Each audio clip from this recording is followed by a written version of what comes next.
भारत माता की जय, भारत माता की जय, भारत माता की जय, भारत माता की जय, भारत माता की जय, भारत माता की जय, भारत माता की जय। धन्यवाद।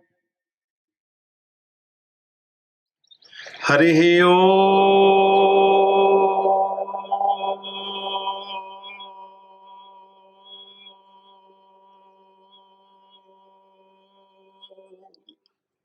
हरिः ओम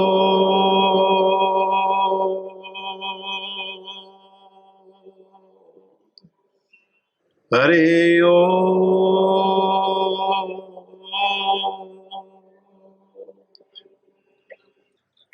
અને હવે શંખનાદ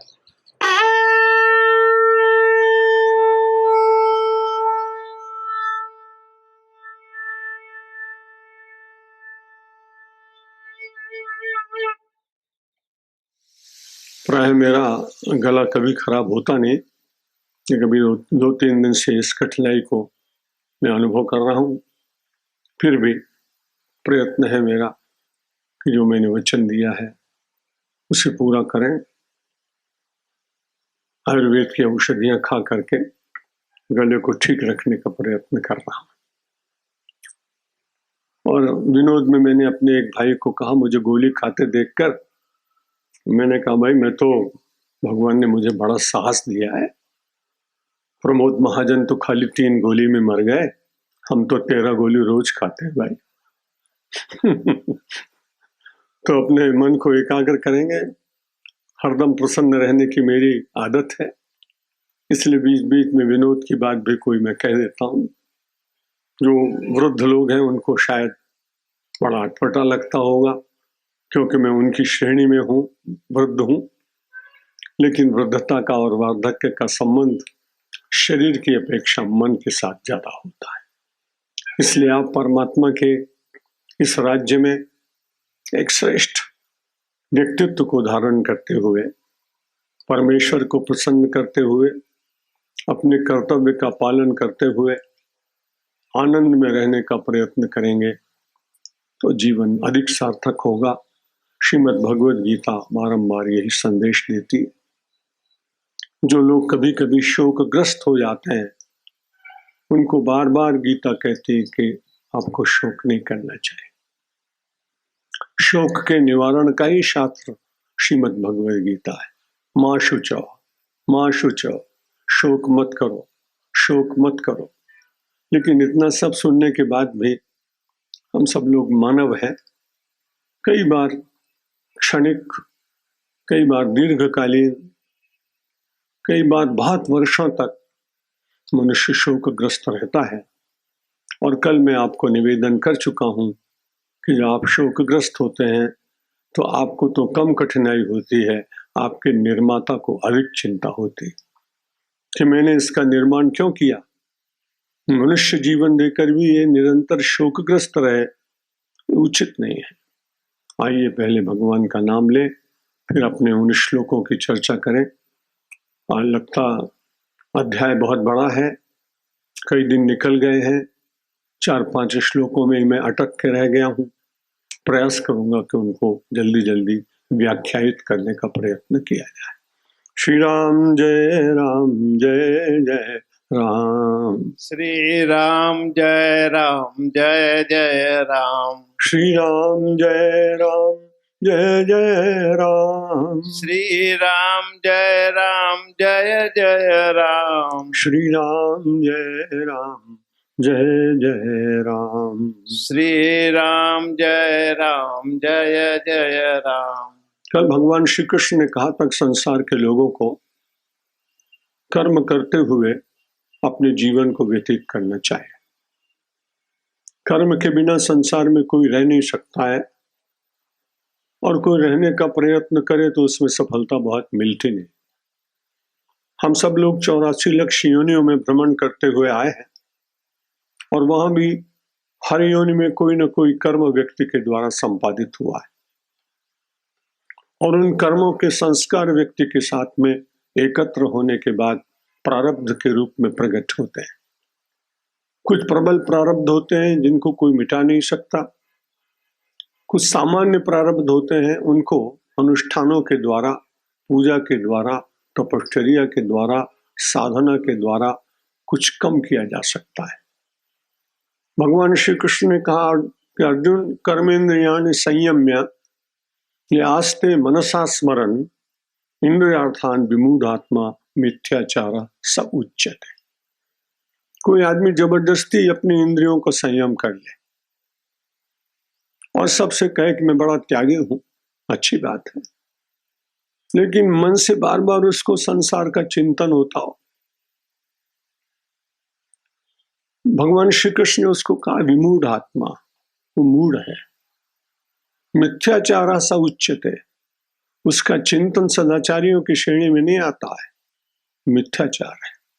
गोस्वामी तुलसीदास जी ने उनको बहुत फटकारा अपने एक दोहे में कि अंतर ते अति बासना बाहर प्रगटत त्याग, तुलसी ऐसे त्याग पे परे भार की आग। अंतर ते अति वासना। एक बहुत अच्छे महात्मा थे हमारे, ब्रह्मचारी जीवन की बात है, उसके बाद में तो शंकराचार्य पद पर चला गया ईश्वर की कृपा से, अपने पुण्य से नहीं, परमात्मा के अनुग्रह से, और कई वर्षों तक उस पद का निर्वाह करने का प्रयत्न किया। ब्रह्मचारी जीवन में हम साथ साथ भिक्षा लेने भी कभी काली कमले में जाते थे। लोगों से कहते कि देखो मैं कितना बड़ा त्यागी हूं, अभी तक उसी प्रकार का जीवन व्यतीत कर रहा हूं। मुझे भी अच्छा लगता, लेकिन जब वो अकेले में मुझे कभी मिलते तो कहते कि आप बड़े भाग्यशाली। मैंने कहा ये बड़ी विचित्र बात है, लोगों के सामने तो आप अपने को भाग्यशाली बताते हैं और मेरे सामने आप ऐसी बात क्यों करते हैं? बोले आपका इतनी जल्दी जल्दी समन्वय कुटीर बन गई और हम प्रयत्न करने पर भी अभी कोई एक कक्ष नहीं बना सके, कमरा नहीं बना सके। तो मैंने कहा रहते तो आप झोपड़ी में हैं और सब लोग आपको बड़ा त्यागी मानकर प्रणाम भी करने के लिए आते हैं, लेकिन ये बड़ी विचित्र बात है कि आप जब हमारे कक्ष को देखते हैं, आश्रम को देखते हैं, तब आप हमारी सराहना इतनी अधिक करते हैं कि आपको देखकर आपके ऊपर दया आने लगती। तो बोले और ये बात किसी को बताना नहीं, तो आपको बता रहे हैं, आपने साधना की होगी ज्यादा तो भगवान से प्रार्थना करो कि हमारे ऊपर भी कृपा करें। मैंने और मन का भगवान बहुत दूर है, और किसी से प्रार्थना करने से काम चले तो बताओ। बोले गंगा मैया आप पर बड़ी प्रसन्न है, गंगा जी से प्रार्थना करो। मैंने कहा वो मैं करूँगा। मैंने गंगा जी से प्रार्थना की कि हमारे पुराने साथी हैं, झोपड़ी में रहते हैं, इनके ऊपर कृपा करिए। मुझे स्वप्न में ऐसा ही कुछ लगा कि कृपा होने वाली। मैंने कहा पहले मैं पूछ लूं कि वो आपकी कृपा को स्वीकार करेंगे कि नहीं। मैंने महात्मा से पूछा कि गंगा मैया तुम्हारे ऊपर कृपा करने के लिए तैयार हो गई। तो उन्होंने कहा कैसे? मैंने कहा इतनी जोर की बाढ़ आएगी कि आपकी जो कुटीर है ना, इसके ऊपर से गंगा जी कृपा करते हुए चली जाएंगे। आपको स्वीकार है? बोला नहीं, ऐसी कृपा नहीं चाहिए। तो मनुष्य कई बार अज्ञान के कारण अपनी आकांक्षाओं को, उसका परिणाम क्या होगा बिना जाने हुए और बाहर त्याग करने की भावना प्रकट करते हुए, सबसे बड़ी कठिनाई यदि इस देश में हुई है, उसको हम आध्यात्मिक शब्द में कहें तो दाम्भिक वृत्ति। प्रत्येक क्षेत्र में आप देख लीजिए, जो जैसा है वैसा अपने को दिखाने में उसे लज्जा आ रही, उससे अधिक अपने को दिखाने की चेष्टा करता है। और जब किसी देश में दंभ बहुत बढ़ जाता है, तब बड़ी कठिनाई होती है कि सत्य की खोज करने के लिए बहुत प्रयत्न करना पड़ता है। यहाँ भगवान श्री कृष्ण वास्तव में समाज के ऊपर जो दाम्भिक वृत्ति आती है, उसको विनष्ट करने के लिए अर्जुन को माध्यम बना रहे और कहते हैं कि जो आदमी कुछ एकांत में रहता है, अच्छी बात है वो, लेकिन कर्मेंद्रियाणि संयम्य, और उसके साथ में आस्ते मनसा स्मरण। शरीर को तो बांध के रख दिया, लेकिन मन से वो पदार्थों का, विषयों का, वस्तुओं का यदि बार बार चिंतन करता है तो आप विचार करिए कि फल किसका मिलता है? चिंतन का फल मिलता है। कल मैंने आपको गोस्वामी तुलसीदास की वो चौपाई सुनाई थी कि भगवान क्रिया को नहीं देखते हैं। करत सूरत 100 बार हिये की, 100 बार भगवान देखते हैं कि इसके चित्त में क्या है।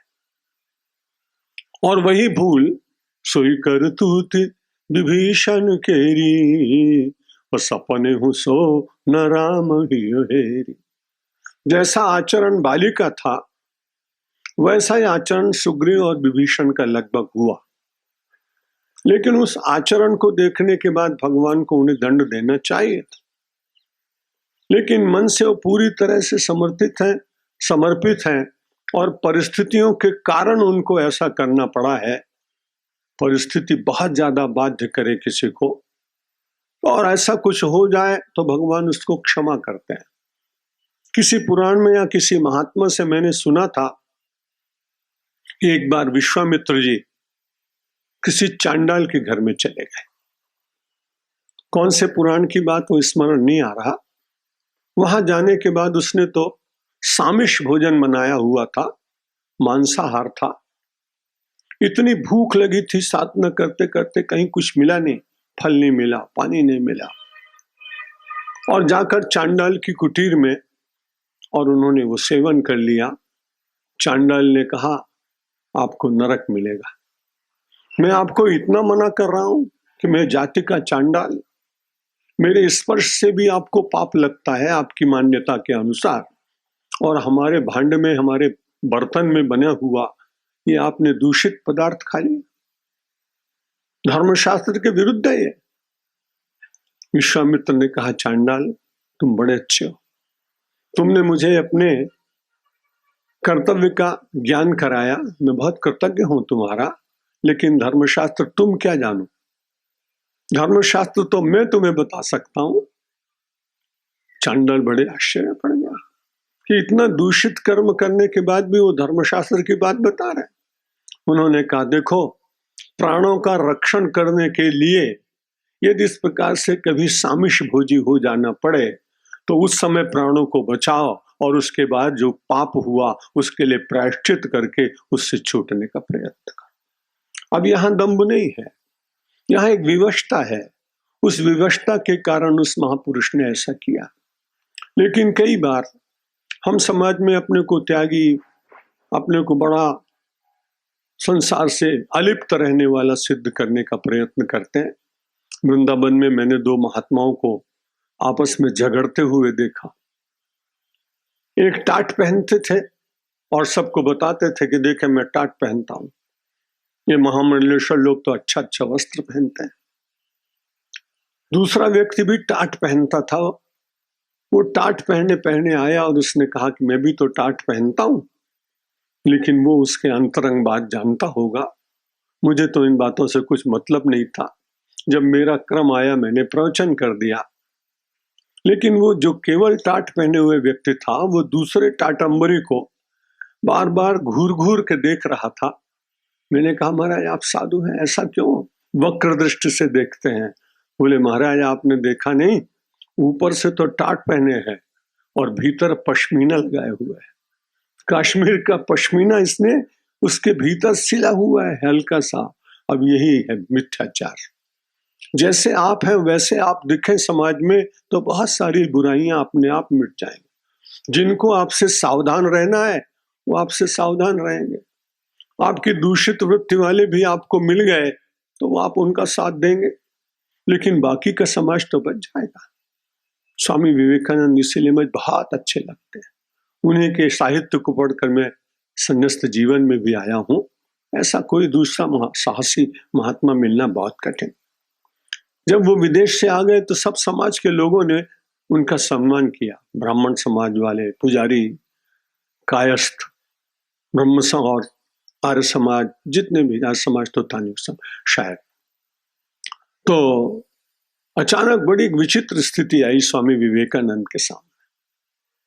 उस समय नर्तकियों का सब चलता था, वैश्य समाज था, शरीर का शोषण लोग करते थे। उसमें से जो कलकत्ते की वैश्या बहनें थी उनका भी अपना एक संगठन था। वो सब लोग गए और स्वामी विवेकानंद को कहा कि जब सब लोग आपका सम्मान कर रहे हैं तो हम लोग भी करें। हमारे जैसा व्यक्ति होता तब तो कहता मैं कुछ भी हो मैं तो आऊंगा ही नहीं। कितना बदनामी होगी, कितना अपमान होगा।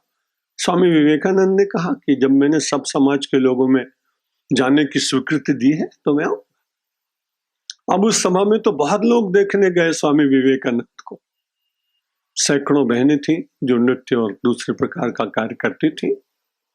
स्वामी विवेकानंद ने जाके तत्काल उन सबको नमस्कार किया और कहा कि मैं आपके सम्मान करता हूं इसलिए कि संसार में कामी और दुष्ट वृत्ति के लोग जो केवल देह को ही संसार में देखते हैं, तुमने बड़ा उपकार किया।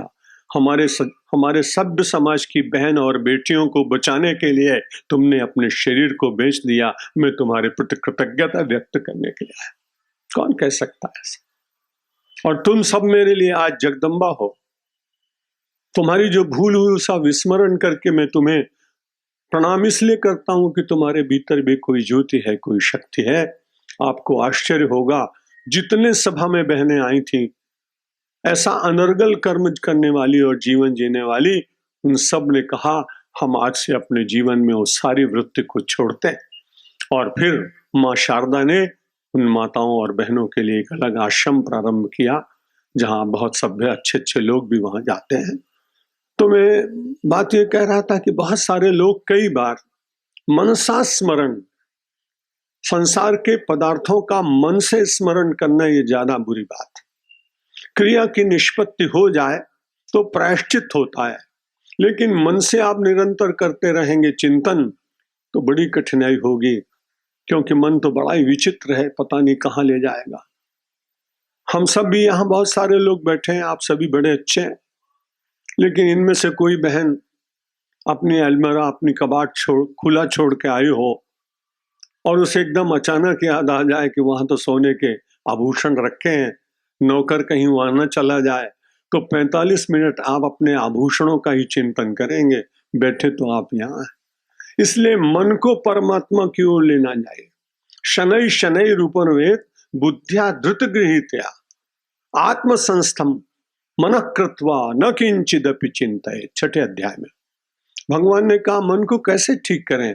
शनै शनै उपरमेत, धीरे धीरे समझाइए।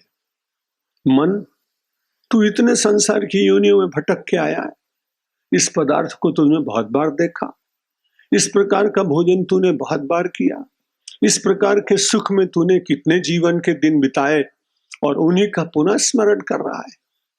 जब आप अपने मन को स्वयं समझाने लगेंगे तो मन जल्दी समझता है। दूसरों के समझाने से थोड़ी देर के लिए समझता है। पूरे तरुण समाज की जो स्थिति अभी प्रभुदास भाई ने बताई, उसको बदलने का कार्य तभी हो सकता है जब पदार्थों को समाज में कम दिया जाए और युवकों को उसके दोष बताए जाएं और उनके मन के सामने कोई विकल्प रखा जाए कि आप इस प्रकार का आचरण करेंगे तो आपको ज्यादा अच्छा लगेगा। ये बड़ी कठिनाई स्वतंत्रता के पश्चात हुई कि जहां लोगों को सुविधाएं तो दी गई, लेकिन हर सुविधा के पीछे दुविधा दी गई। सुविधा के साथ में कितना उसका उपयोग करना चाहिए, ये बात सिखाने का प्रयत्न नहीं हुआ। अब होगा भगवान की इच्छा से, लेकिन हम सब बहुत उस बात की चिंता न करें, नहीं तो कई बार हम उस चिंता में अपने आत्मचिंतन को खो देंगे। प्रयास होना चाहिए समाज शुद्ध हो, उसके सामने आदर्श पुरुष और आदर्श तरुणों को उपस्थित करने का प्रयत्न किया जाए, अच्छी बात है, लेकिन बहुत ज्यादा बुराई का चिंतन भी हमको नहीं करना चाहिए। भगवान ने कहा कर्मेंद्रियों को वश में करके और मन से फिर संसार के पदार्थ, वस्तुएं, स्थिति, पद, इन सब का स्मरण करने से वो व्यक्ति साधक नहीं होता। और भगवान ने कहा कि इंद्रियार्थान विमूढ़ आत्मा, वो तो विमूढ़ व्यक्ति है, मिथ्याचार स उच्यते, वो तो मिथ्याचारी है। हम सब लोग जीवन में मिथ्याचारी बनेंगे ऐसा कभी सोच भी नहीं सकते, सब लोग ऐसे होते भी नहीं। इसलिए भगवान ने कहा यस्त्वन् कि आपको करना क्या चाहिए, आपको विशेष रूप से लाभ मिलेगा। यस्त्विन्द्रियाणि मनसा नियम्य रभते अर्जुन कर्मेंद्रिय कर्मयोगम असक्ता सविशिष्यते। अब इंद्रियों को पहले वश में नहीं करके मन को वश में करें। मन पहले चलता है कि इंद्रियां पहले चलती? देखिए, अब मन ने कहा कि सत्संग करने जाएंगे तो आप आ पड़े। मन यदि कह देता कि आज नहीं जाएंगे तो आप नहीं आते। इसलिए जितना भी प्रारंभ होता है वो मन से प्रारंभ होता है। दूसरे आध्यात्मिक व्यक्ति ने कहा कि संकल्प से प्रारंभ होता है। थोड़ा सा अंतर है, बहुत अंतर है नहीं।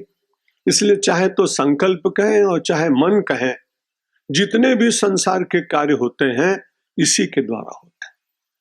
इसलिए पहले मन को समझाएं और मन के द्वारा फिर इंद्रियों के ऊपर वश करने का प्रयत्न करें। नियम्य, उसको पकड़ने का प्रयत्न करना चाहिए। मन कई बार नहीं समझता, बालक की तरह होता है। आपके परिवार का छोटा सा बालक, जिन दोनों में अंगीठी में सिगड़ी में कोलसा जलाया जाता था, पुरानी बात है, तो छोटा सा बच्चा जलते हुए कोलसे को लाल रंग का एक खिलौना समझ लेता कि ये रमकड़ा है और उसको पकड़ने के लिए वो दौड़ता। उसकी मां तुरंत उसको पकड़ लेती और उसके हाथ बांध देती कि भूलकर उसको छूना नहीं, ये तुमने छुआ तो फफोले पड़ जाएंगे, बड़ा कष्ट होगा, दाह होगा। वहां जबरदस्ती करके भी मां उसको रोकती है। इसी तरह से संसार के जो पदार्थ हैं मन के द्वारा प्रकट होने के कारण पहले मन को समझाइए कि परिणाम क्या होगा। जो परिणाम की बिना चिंता किए हुए तत्काल किसी कर्म में प्रवृत्त हो जाते हैं, उनको बहुत पश्चाताप करना पड़ता है। और फिर इतना ही नहीं, पूरा जीवन ही चला जाता है। फिर लगता है कि अब क्या होगा। गोस्वामी तुलसीदास जी महाराज ऐसे मन के वश में चलने वाले लोगों का बड़ा संक्षिप्त सा वर्णन करते हैं कि सो परत्र दुख पावे, सिर धुनि धुनि पछताए, काल ही कर्म ही ईश्वर ही मिथ्या दोष लगाए। अब समय हाथ से निकल गया, शरीर में शक्ति नहीं रही, चिंतन करने का अवसर नहीं रहा, मन को भी पकड़ पाने की कोई इच्छा और श्रद्धा न रही। अब करेगा क्या? मनुष्य के पास सबसे बड़ा सीधा काम है पश्चाताप करना। सो परत्र दुख पावे, वो पर माने दूसरे लोक में और अत्र माने यहां। उन दोनों स्थानों पर उसको दुख होता है। अब जब दुख होता है तब कई बार दुखी आदमी किसी दूसरे को उस दुख का कारण है ऐसा ढूंढने का प्रयत्न करता है। सो परत्र दुख पावे, सिर धुनि धुनि पछताए, क्योंकि उसने उस समय तो सोचा नहीं। जिन बातों को बहुत अच्छा बताया जाता था उनके संबंध में उसने चिंतन नहीं किया। जो किसी के गुण नहीं जानता है वो भला उसके संबंध में विचार कैसे भी कर सकता है? बड़ी कठिन बात। सतम सदा निंदति नाति चित्रम, वो अच्छी बात की भी निंदा करता है, इसमें कोई आश्चर्य की बात नहीं है। यथा किराति कर कुंभ जाताम, मुक्ताम परित्यज्य बिभर्त गुंजाम। नीतिकारों ने बड़ा अच्छा उदाहरण दिया कि हाथी के मुक्ता मणि कहीं पड़ी है, जंगल में घूम रहा था।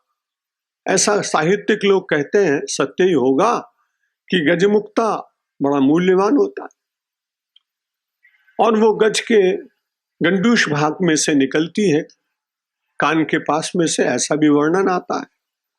अब वो सुंदर सा एक चमकता हुआ मोती गजमुक्ता जंगल में पड़ा हुआ है। जंगल में रहने वाला आदिवासी व्यक्ति उसको पहचानता नहीं है, इसलिए वो तो चिड़ौती गिनता रहता है। सब जगह वो छोटी लाल और जिसका मुंह काला होता है उसको आप यही कहते हैं शायद, तो चिड़ौती ढूंढता है और मणि को छोड़ देता।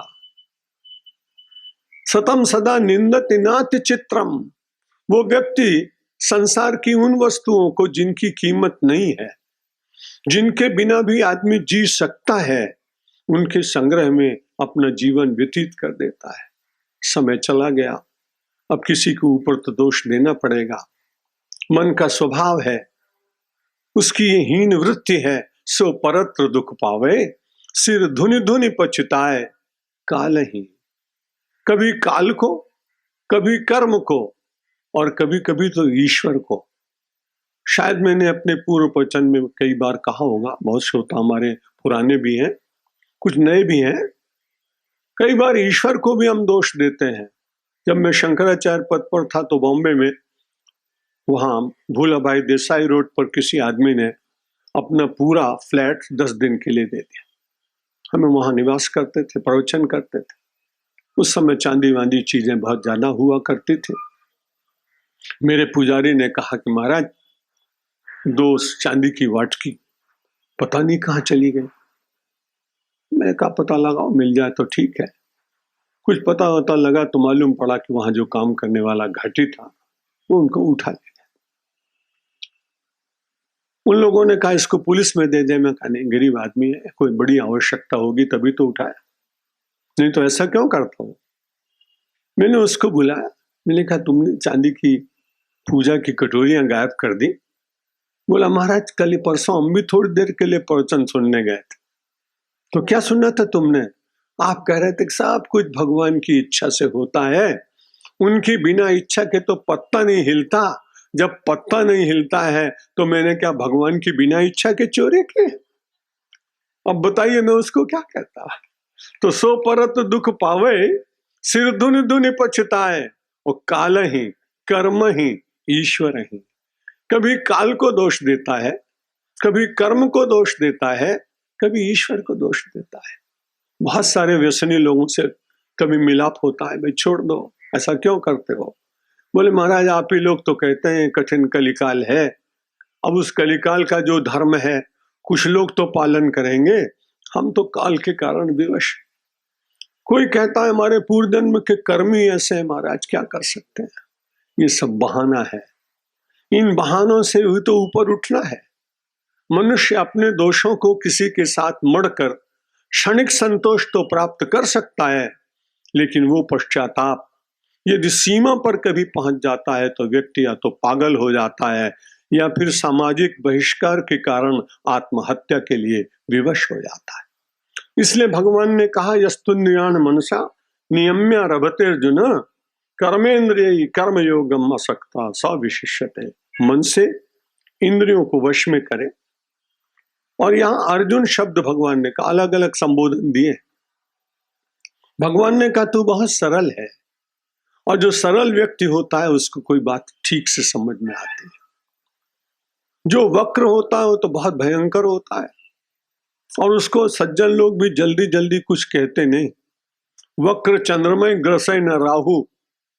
गोस्वामी तुलसीदास जी ने लिखा कि जब चंद्र ग्रहण होता है ना तो टेढ़े चंद्रमा को नहीं करते, जब पूरा सीधा होता है तो वक्र चंद्रमय ग्रसय न राहु। जो टेढ़ा चंद्रमा उसको राहु भी उसके ऊपर ग्रहण नहीं लगाता। भगवान ने कहा अर्जुन मैं तुझे गीता इसलिए सुना रहा हूं कि टेढ़ा नहीं है तू बहुत सरल है। अध्यात्म का ज्ञान जो है वो सरल व्यक्तियों को बहुत जल्दी आत्मसात होता है। इसलिए भगवान श्री राम जो हमारे राष्ट्र पुरुष हैं, जो हमारे आराध्य हैं, कितनी सरलता है। ये सरलता का गुण हम सब लोगों के भीतर अर्जुन से आना चाहिए, प्रभु राम से आना चाहिए। जनकपुरी में घूम रहे हैं, घूमते घूमते अचानक जानकी जी पर दृष्टि पड़ी है। कोई मन में असत भाव नहीं जागा, लेकिन एक बार पुनः देखने का मन हुआ है। रात्रि को विश्वामित्र जी के चरण दबाते दबाते उन्होंने कहा ये अपने मन का दोष मुझे कह देना चाहिए कि रघुवंशी कर सहज स्वभाव, मन कुपंथ दे ही नहीं काऊ। रघुवंशियों का ये सरल स्वभाव है कि वो कभी कुपथ पर नहीं चलते, उनकी दृष्टि कभी कुदृष्ट नहीं होती। और ये कहते कहते राम कहा सब कौशिक पाए, सरल स्वभाव छुआ छल नहीं, राम कहा सब कौशिक पाए। रात्रि में चरण दबाते दबाते भगवान श्री राम अत्यंत सरल होने के कारण इतनी छोटी सी घटना को भी सरल स्वभाव छुआ छल नहीं, जिनको छल छू नहीं गया, जो सरल स्वभाव के मूर्तिमंत स्वरूप हैं, उन भगवान ने विश्वामित्र जी महाराज को बात बताई। विश्वामित्र जी हंसे और हंसने के बाद उन्होंने कहा, कुछ भावी ऐसा ही होगा, इसलिए तुम चिंता मत करो, तुमने अपने मन की बात कह दी, बड़ी अच्छी बात है। यदि हम सब लोग अपने इन पूर्व भगवान के स्वरूप और अर्जुन की भांति अपने मन के दोष को अपने किसी श्रद्धेय के सामने प्रकट कर दें, तो एक साधना का ये भी मार्ग है कि दोबारा वो भूल नहीं होती। अपने दोष अपने से पूज्य और अपने से बड़ों के सामने यदि उसको निवेदित कर दिया जाए तो वह दोष फिर दोबारा जल्दी होता नहीं, और जिनको आपने कहा हो वो आपके संरक्षक बनकर आपके कवच बन जाते हैं और आपका रक्षण करते हैं। इसलिए भगवान ने कहा कि इंद्रियों को वश में करने से पूर्व मन को समझाने का प्रयत्न करिए, और कर्मेंद्रिय कर्मयोगम असक्ता सविशिष्यते, उन इंद्रियों के द्वारा फिर जो कार्य होता है वो अनासक्त व्यक्ति के द्वारा होता है, और वो एक विशेष होता है, सविशिष्यते है, उसको विशेष रूप से उसका फल मिलता है। श्रीमद् भगवद गीता का फल कोई ऐसा सकाम कर्म का फल नहीं। श्रीमद् भगवद गीता का फल जो मैंने कल निवेदन किया था, इतना ही मात्र है कि उसके जीवन में समत्व आ जाएगा। आज एक सज्जन राजस्थान से मेरे पास आए, युवक था बिल्कुल। उसने कहा, महाराज जब जब मेरे ऊपर कोई विपत्ति आती है और जब मैं बड़ा सुखी होता हूं तो पूरे प्रवचन से मैंने खाली एक दोहा याद किया है। मैंने कहा कौन सा? कि सुख सपना दुख बुध बुदा दोनों है मेहमान, और सबका आदर कीजिए कि जो भेजे भगवान। सुख सपना, जो सुख मिला है ये सदा नहीं रहने वाला, इसमें परिवर्तन होगा, जगत है ही परिवर्तनशील। और जो दुख आया वो पानी का परपोटा जैसा है, फूटेगा, मिट जाएगा। वो युवक मुझे बड़ा अच्छा लगा, बोले जब जब कभी बहुत लाभ होता है तब ये दोहा पढ़ता हूं, और जब कभी कोई कष्ट होता है तो ये दोहा पढ़ता हूं। आज उसके कोई मित्र यहाँ अस्पताल में बीमार है, उनको वो देखने के लिए आया, और उसने भी उसको अपने मित्र को ये दोहा सुनाया। 2-4 बार उससे उसका आवर्तन कराया। मैंने कहा परिणाम क्या हुआ? उसने कहा सवेरे ज्यादा दुखी था, जब ये दोहा बार बार दोहराया तो उसका दुख कुछ कम हुआ। जब भी कभी आपके ऊपर ऐसा हो तो गीता का श्लोक याद रहे तो बड़ी अच्छी बात, लेकिन ये दोहा याद रखेंगे तो आपको सुख और दुख आपके भीतर प्रविष्ट नहीं होगा। एक बार बुलवा देता हूं। सुख सपना दुख बुदबुदा दोनों है मेहमान, सबका आदर कीजिए जो भेजे भगवान। जब आप परमात्मा पर विश्वास करते हैं तो आपको परेशान करने वाला भगवान ही दिखना चाहिए। किसी व्यक्ति ने आपको दुख दे दिया, बड़ी सीमित बुद्धि है। किसी परिस्थिति के कारण आप दुखी हो गए, ये भी चिंतन ठीक नहीं। आध्यात्मिक व्यक्ति अभ्यास करते करते सब जगह उसको दिखाई पड़ता है मेरे भगवान ने किया है। इतने दिन तक अच्छा अच्छा किया, तब भगवान से नहीं कहा कि महाराज ये अच्छा क्यों कर रहे हो। और हम तो विनोद में कहते हैं जब दुख आ जाए तब ज्यादा प्रसन्न होना। क्यों? क्योंकि जब आप भोजन करते हैं तो कई प्रकार की मिठाइयाँ, फरसान, लड्डू, पूड़ी, चावल, ये सब रखने के बाद आप उसी थाली के किसी कोने में अथाना रखना भूलते नहीं, चटनी रखना भूलते नहीं है। ये सब खाते खाते एक उंगली से चटकारा लेके बड़े मजे से चटनी खाने के बाद तो फिर स्वाद और बढ़ जाता है, कुछ और खाने की इच्छा होती है। जब सुख के व्यंजनों के बीच में कभी दुख आ जाए तो समझना भगवान ने ये चटनी भेजी है, इसका स्वाद लो और फिर उसके बाद ठीक हो जाए। सुख सपना दुख बुदबुदा दोनों है मेहमान, सबका आदर कीजिए जो भेजे भगवान। तो जो व्यक्ति अनासक्त होकर कर्म करने का प्रयत्न करता है, भगवान कहते हैं सविशिष्यते, वो वास्तव में कुछ विशेष है। क्योंकि समाज के अधिकांश लोग एक ही धारा में बहते हुए गतानुगतिक हैं, और जब गतानुगत होते हैं तो उसमें से अपने को अलग करना बड़ा कठिन होता है, बड़ी कठिनाई होती है। स्वामी अखंडानंद जी महाराज बड़े विद्वान महापुरुष हो गए, उनकी शताब्दी में अभी मुझे एक दिन की अध्यक्षता करने के लिए भगवान की कृपा से बुलाया गया वृंदावन। स्वामी जी कहते हैं महाराज बड़ा मुश्किल, बोले सत्यमित्रानंद जी कभी कभी तो गृहस्थियों के साथ बड़ी कठिनाई होती है। मुझे क्या हुआ महाराज? बोला मेरा एक बड़ा भगत, अब उसके परिवार में किसी का हो गया वियोग। अब जब मैं गया तो सब लोग इतनी जोर से रो रहे कि मैं तो बहुत दंग रह गया। बहुत समझाया कि भाई जो चला गया अब नहीं आएगा, मन को शांत करो। जितना मैं समझाता उतनी ज्यादा जोर से सब रो रहे। तो उन्हें कहा सत्यमित्रानंद जी अब गतानुगतिक होना पड़ा। मैं नहीं समझ पाया। मैंने कहा महाराज कैसे? बोला जितनी जोर से वो रो रहे थे उससे 3 गुना ज्यादा जोर से मैं रोया। वो उसके गुण बता रहे थे कि आप बड़े अच्छे थे और सब। अब रो के मैं नहीं बताऊंगा, ठीक नहीं लगेगा।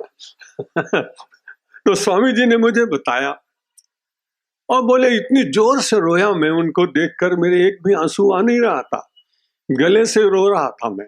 ठीक है, इतने में उनमें से 2-3 सज्जनों ने मुझे कहना प्रारंभ किया, अरे स्वामी जी आप ज्ञानी होकर के आप रो रहे हैं। अब जब ये बात सुनी लोगों ने तो बात सुनने के लिए स्वामी जी रो रहे हैं तो सबने रोना बंद कर दिया। इसलिए कभी कभी आपके साथ अच्छे लोगों को भी कुछ ऐसा करना पड़ जाता है, लेकिन वो विशिष्यते नहीं। जो मन से विषयों का चिंतन न करे, कर्मेंद्रियों के द्वारा प्राप्त कर्तव्य को पूर्ण करने का प्रयत्न करे। भगवान कहते हैं कर्मेंद्रिय ही कर्मयोगम असक्ता सविशिष्यते। वो बहुत विशेष होता है, साधारण बनने के लिए थोड़ी आए आप तो परमात्मा के अंश हैं, इसलिए आपकी विशेषता होनी चाहिए। और जब विशेष होते हैं तो फिर बड़े आनंद के साथ आप रहते हैं। जब आप बहुत साधारण हो जाएंगे तो बड़ी कठिनाई होगी। इसलिए आध्यात्मिक बल होना चाहिए। जो बलहीन व्यक्ति है वही मारा जाता है, वही जीव मारा जाता है। अश्वम नैव गजम नैव सिंहम नैव च अजापुत्रम बलिम दद्यात् दैवो दुर्बल घातका। आपने सुना है कभी शेर की बलि लगती है यज्ञ में? नहीं। कभी हाथी की बलि लगती है यज्ञ में? नहीं। कभी अश्व को काटा जाता है? नहीं। ये सब बलवान विशेष है। परमात्मा के अंश को स्वीकार करते हुए मन बार बार मन में विचार करते हैं, शिवोहम शिवः केवलोहम। हम परमात्मा के अंश हैं, शिव तत्व मेरे भीतर है। लेकिन वहां बड़ी कठिनाई। अब यज्ञ है, बलि तो देना ही है, तो हाथी की बलि नहीं लगी, शेर की बलि नहीं लगी, घोड़े की बलि नहीं लगी। अब बेचारा बकरा पकड़ा गया और अजापुत्रम बलिम दद्यात् दैवो दुर्बल घातका। श्रीमद् भगवद गीता अर्जुन के माध्यम से पूरे समाज को बलवान बनाना चाहते। अगर निर्बल राष्ट्र होगा तो कुछ कर नहीं सकता, निर्बल व्यक्ति होगा तो कुछ कर नहीं सकता, लेकिन वो बल अहंकार युक्त नहीं होना चाहिए। इसलिए बार बार बल के साथ में अहंकार का निषेध आपको श्रीमद् भगवद गीता में बार बार मिलेगा। अहंकार पूर्वक कर्म करने वाला व्यक्ति बंधन में पड़ता है। अहंकार से रहित होकर स्वकर्तव्य से, अपनी भावना से जो जगत का कर्म करता है वो होता है कर्तव्य। और उसके साथ में जो आध्यात्मिक कोई काम होता है, अनुष्ठान, पूजा, यज्ञ, तप, दान, वो उसका आध्यात्मिक स्वरूप है। इसलिए वो आत्मा की ओर ले जाता है, आत्मचिंतन की ओर ले जाता है। इसलिए भगवान ने कहा, देख अर्जुन, नियतम कुरु कर्मत्वम कामज्यायो है कर्मणः शरीर यात्रा पिचते न प्रसिद्धेत अकर्मा। अगर तुमने काम नहीं किया तो तुम्हारी शरीर यात्रा भी नहीं चलेगी। इसलिए शरीर से काम तो करना ही पड़ेगा। और ये शरीर के द्वारा काम करते हैं तो स्वस्थ रहते हैं। जीवन की यात्रा को पूर्ण करने के लिए शरीर एक माध्यम है। यदि ये शरीर न हो तो फिर कैसे काम होगा? शरीर माध्यम खलु धर्म साधनम। वैद्य लोग कहते हैं कि धर्म का साधन तो शरीर के द्वारा होता है। इसलिए भगवान ने कहा कर्म करो। अर्जुन ने कहा कौन सा कर्म करें? नियतम कुरु कर्मत्व। जो नियत कर्म है, हर एक आदमी का अपना अपना नियत कर्म है। छोटा से बालक का नियत कर्म है कि वो विद्या अध्ययन करे, अध्यापक का धर्म है कि वो विद्या पढ़ाए, खेती करने वाले का धर्म है कि वो अच्छी तरह से कृषि करे, व्यवसाय करने वाले का धर्म है कि वो अपना व्यापार करे। ये कर्म करते करते एक ही विचार रहना चाहिए कि कर्म के साथ में जो दोष है उससे मैं लिप्त न होने पाऊं, तो निर्लिप्त रहने के लिए परमेश्वर की आराधना। क्योंकि कर्म आप कितना भी करें, जो आपके कारखाने की मशीन है उससे ज्यादा नहीं कर सकते। 6-6 महीने के बाद ओवरहॉल होती मशीन है, तो आदमी 18 घंटे 12 घंटे काम कर लेगा, कितना काम करेगा। यदि कोई आदमी ये कहे कि मैं बहुत परिश्रम करता हूं, मैं बहुत कर्मशील हूं, अच्छी बात, लेकिन यदि कर्मशील के साथ आप धर्मशील न हुए तो आप निश्चित मानिए कि आपका कर्म धीरे धीरे इतना कठोर हो जाएगा कि आपके भीतर से वेदना, संवेदना, सहानुभूति, दया, करुणा, प्रेम, ये सब शब्द निकल जाएंगे, ये सारी वृत्तियां समाप्त हो जाएंगी। मशीन के सामने श्रमिक खड़ा हुआ है, एकदम से असावधान हुआ और उसके हाथ उसमें गया तो एकदम हाथ कट गया। लेकिन 2 आदमियों में शत्रुता थी। अचानक उसका मित्र, जो पहले मित्र था बाद में शत्रु हो गया, उसने उठाने के लिए, तलवार मारने के लिए जैसे हाथ के निकट ले गया कि इतने में उसको ध्यान आया ये बेचारा अपंग हो जाएगा। इतना ही, मशीन किसी के हाथ को काट देती है तुरंत, क्योंकि उसको केवल कर्म का अभिमान होता है। मनुष्य किसी को मारते मारते भी रुक जाता है, क्योंकि उसके कर्म में धर्म का सम्मिश्रण होता है। इसलिए कर्म के साथ धर्म को रखते हुए नियतम कुरु कर्मत्वम, अर्जुन, जो नियत कर्म है।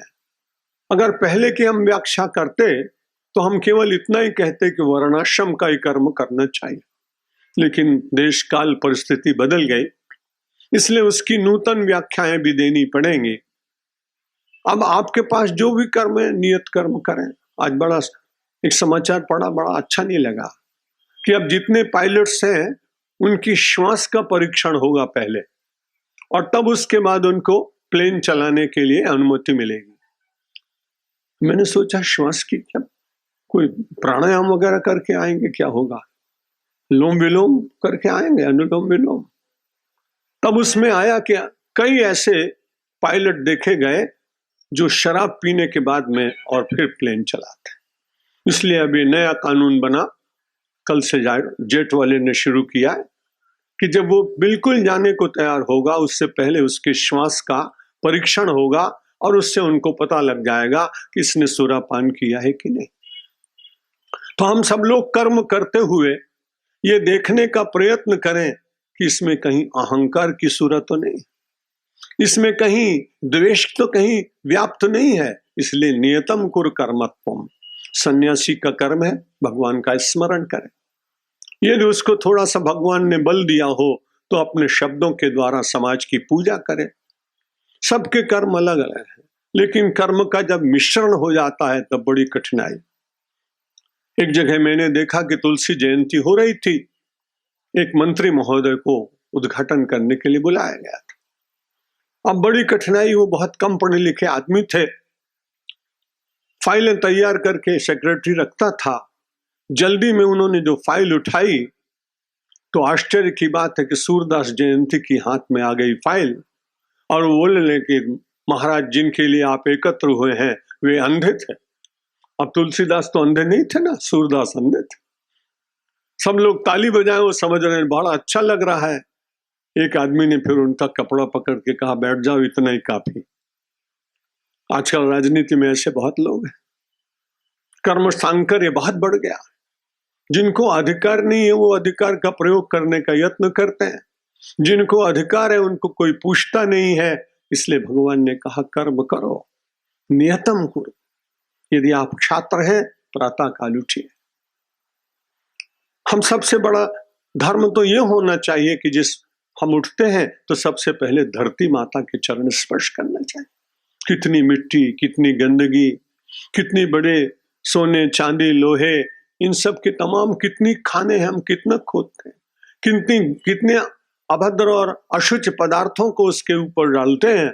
तो जब प्रारंभ करते हैं अपना कर्म तो प्रातः काल से प्रारंभ होता है। हम सबको समुद्र वसने देवी पर्वतस्तन मंडले विष्णु पत्नी नमस्तुभ्यम पादस्पर्शम क्षमस्व में सबको पहले धरती माता का स्पर्श करके प्रणाम करना चाहिए। यदि भगवान धरती माता न देते तो हम रहते कहाँ, उसके कितने उपकार हैं आप सब जानते हैं। इसलिए नियतम कुरु कर्मत्वम कर्म ज्यायो है कर्मणा। जो अकर्मण्य व्यक्ति उसकी अपेक्षा जो कर्मठ व्यक्ति है वो ज्यादा श्रेष्ठ। और कभी कभी ऐसे लोग होते हैं जो बिल्कुल आलसी जीवन व्यतीत करते हैं, और आलसी जीवन व्यतीत करने वाले तो मैं सोचता हूं समाज के ऊपर एक भार है। श्रम करके प्राप्त करना चाहिए। हमारे चारों आश्रमों में और श्रम की बड़ी महिमा है।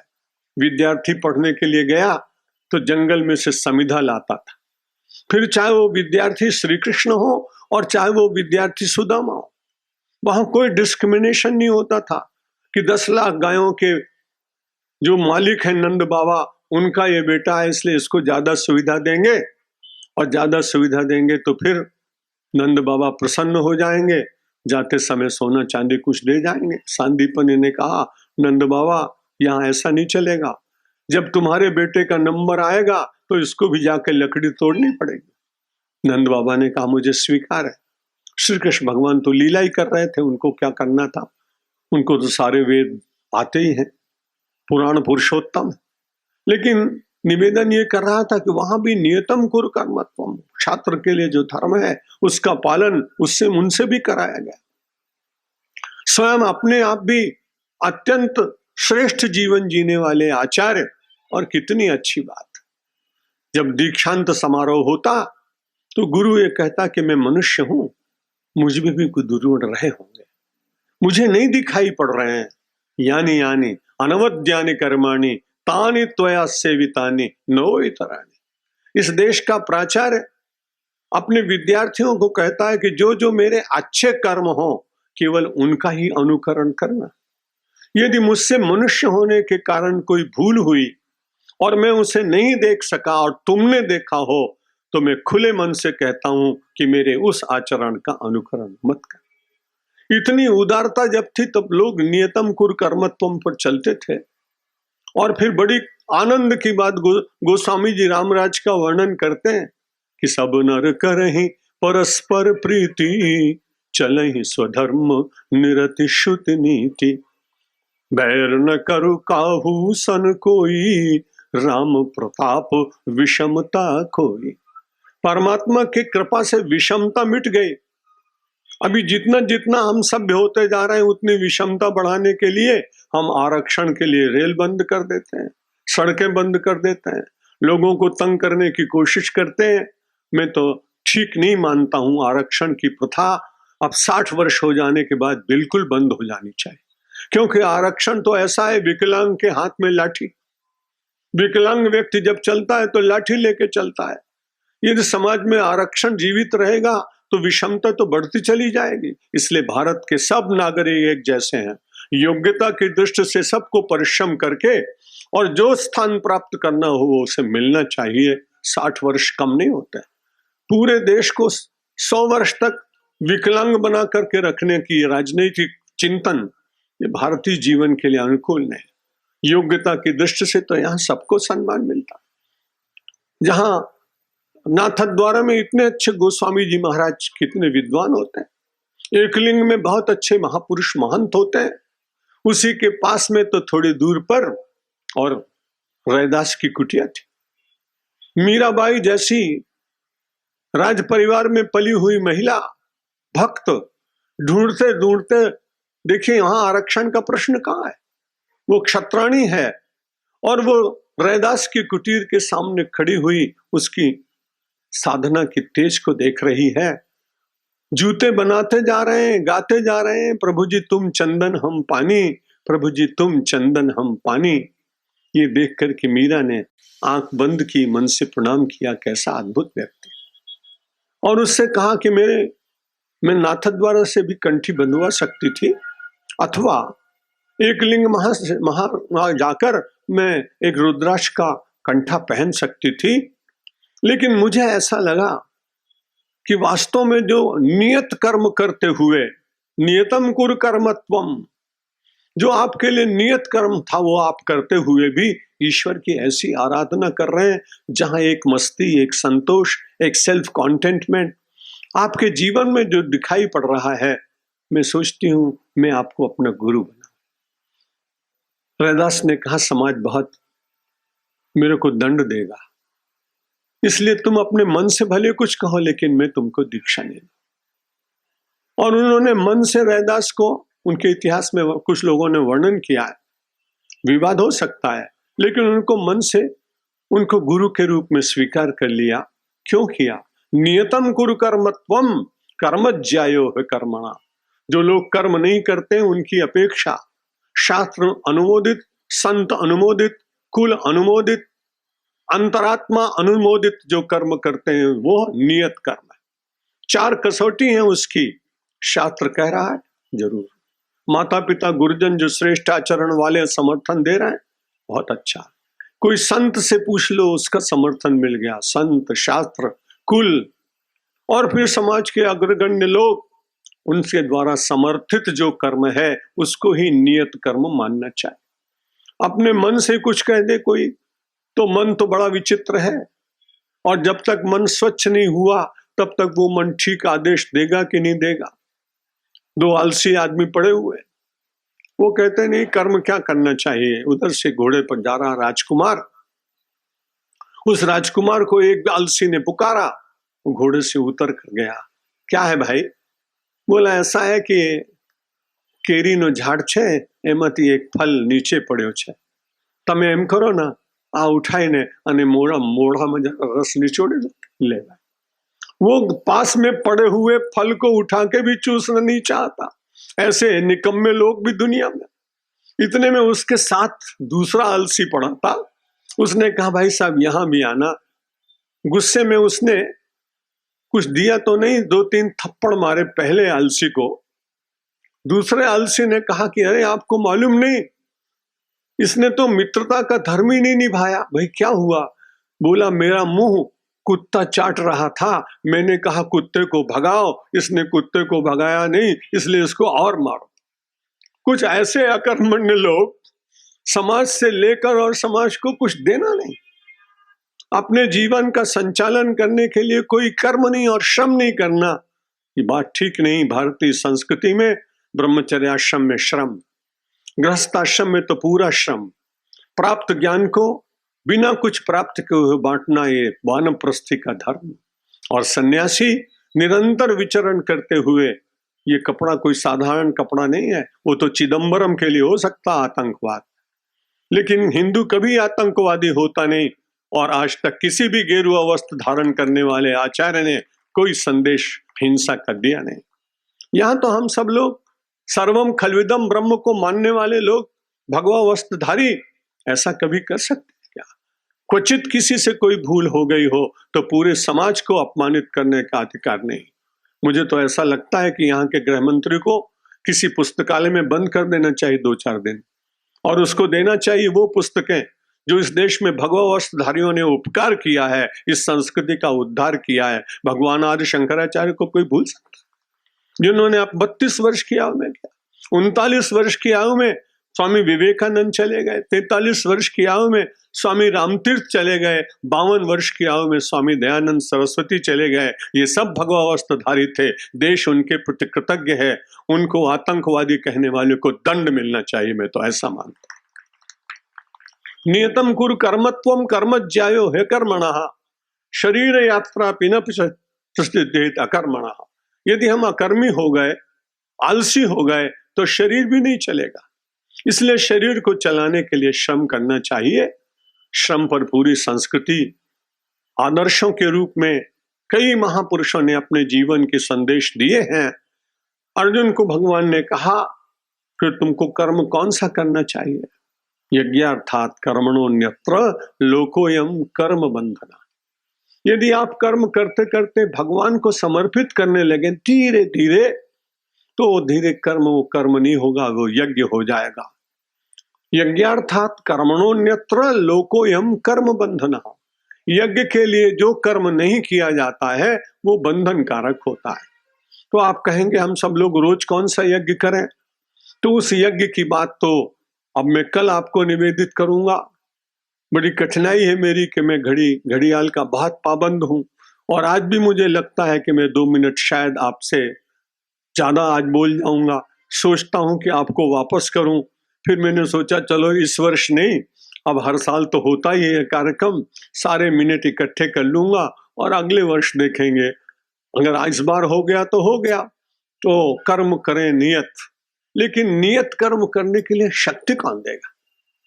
उस अहंकार को गलित करने के लिए कुछ उपाय रोज होने चाहिए।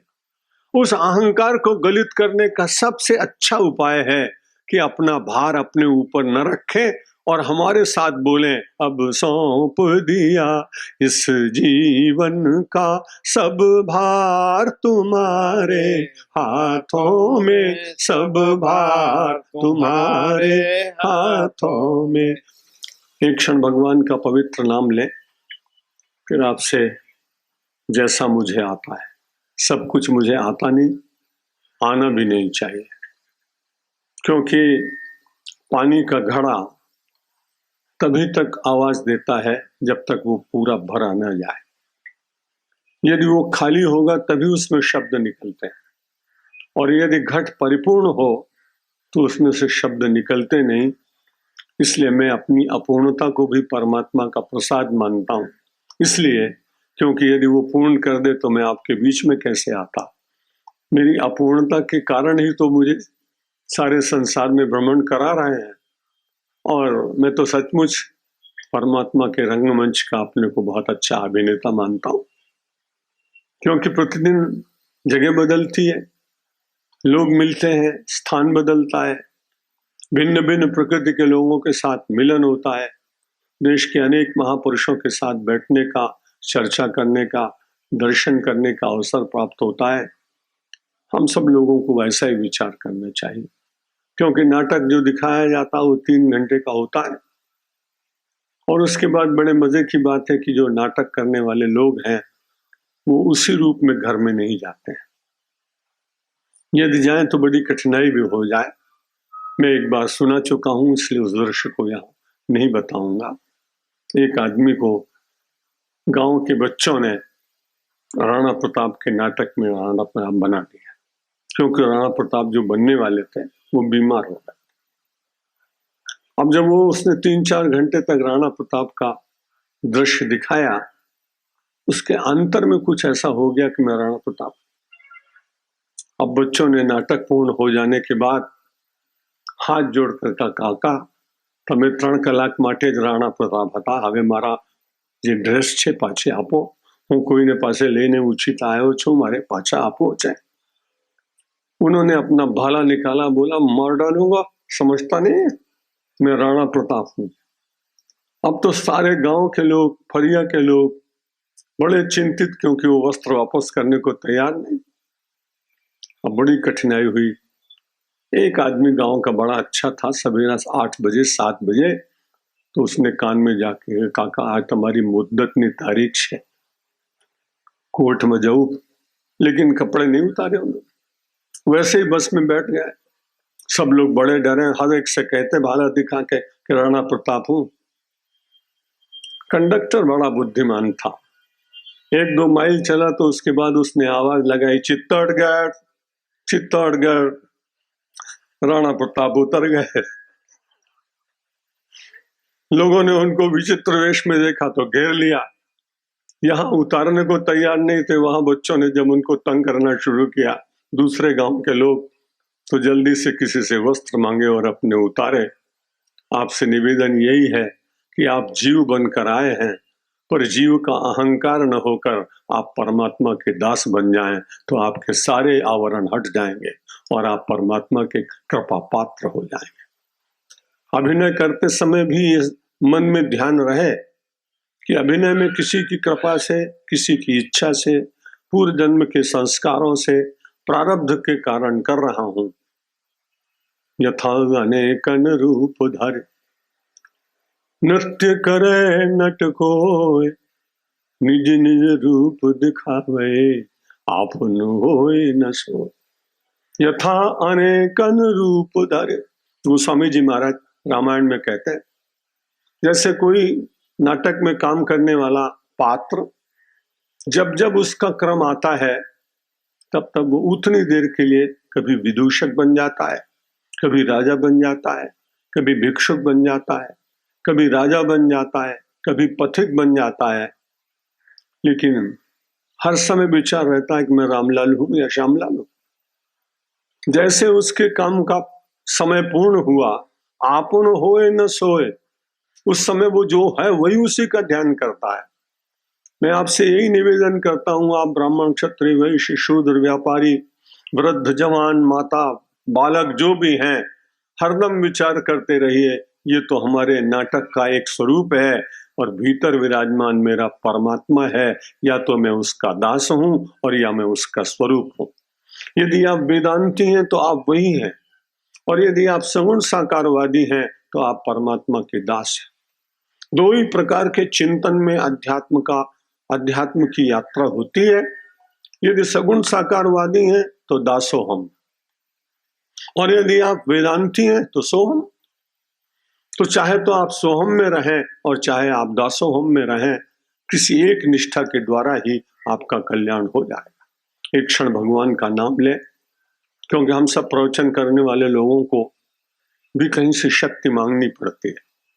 जब आप सब लोग भगवान का नाम लेते हैं तो आपकी शक्ति, नाम की शक्ति मुझ में आती है, और मैं परमात्मा का विनम्र सेवक बनकर आपको कुछ कहता हूं, आपको अच्छा लग जाता है, आपकी गुणग्राहकता है, मैं कुछ बहुत अच्छा कहता हूँ, ऐसा तो मुझे कुछ प्रतीत होता नहीं। लेकिन कई बार भगवान जिसको करा दें, जिससे जो कराना चाहें, उमा दारू योषित की नाई, सबे नचावत राम गुसाई, राम सूत्रधर अंतर्यामी, कविउर अजिर नचावई स्वामी। परमात्मा सबके उर अजिर में बैठे, उर माने हृदय, अजिर माने आंगन। सबके हृदय के आंगन में परमात्मा ही बैठा हुआ है। बस जिसकी जिसकी अनुभूति हो गई, जितनी जितनी हो गई, उतना उतना वो आनंदित होता है। जितना जितना वो उस अनुभूति से रहित होता है, वो अपने बंधनों में, उन्हीं में सारा जीवन व्यतीत कर देता है। उदासी में, विषाद में, कठिनाई में, युद्ध में, कलह में, ईर्ष्या में, प्रतियोगिता में, प्रतिस्पर्धा में, सारे जीवन का यूं ही विभाजन होता चला जाता है। आए तो हम सब लोग इसलिए हैं कि जिसने हमको जीवन दिया है, हम उसको पहचानने का प्रयत्न करें। श्री राम जय राम, जय जय राम। श्री राम जय राम, जय जय राम। श्री राम जय राम, जय जय राम। श्री राम जय राम, जय जय राम। श्री राम जय राम, जय जय राम। श्री राम जय राम, जय जय राम। चलिए फिर से आपको अब कुरुक्षेत्र ले चलते हैं। अहमदाबाद से कुरुक्षेत्र 1 मिनट में पहुंचा जा सकता है। मन ये इतना अच्छा है, इतना बुरा है, जब बुराई का चिंतन करने लगे तो एक क्षण में पहुंच जाए, और अच्छाई का चिंतन करने लगे तो अच्छाई में पहुंच जाए।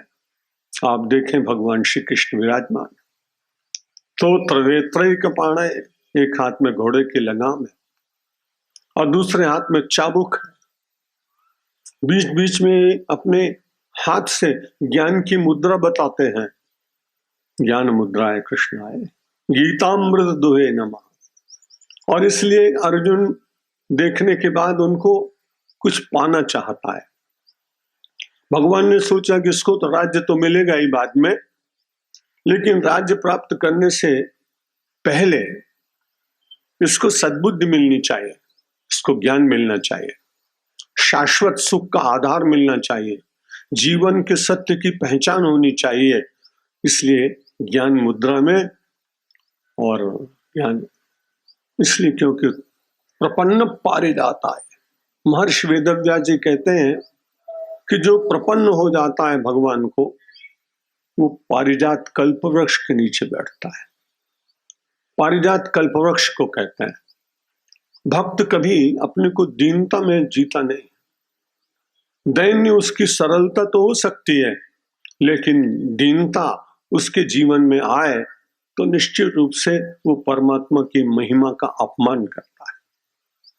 जो परमात्मा सर्वगुण संपन्न है, जो परमात्मा सर्वसमर्थ है, जो परमात्मा संपूर्ण ऐश्वर्य का अधिकारी है, उस परमात्मा के साथ मेरा और आपका नाता जुड़ा हो और हम अपने को बहुत गरीब, बहुत कंगाल, बहुत दीन, बहुत दुखी ये सब अनुभव करने का प्रयत्न करने लगे तो निश्चित रूप से मानव जीवन को प्राप्त करने की सार्थकता को सिद्ध नहीं कर रहा है।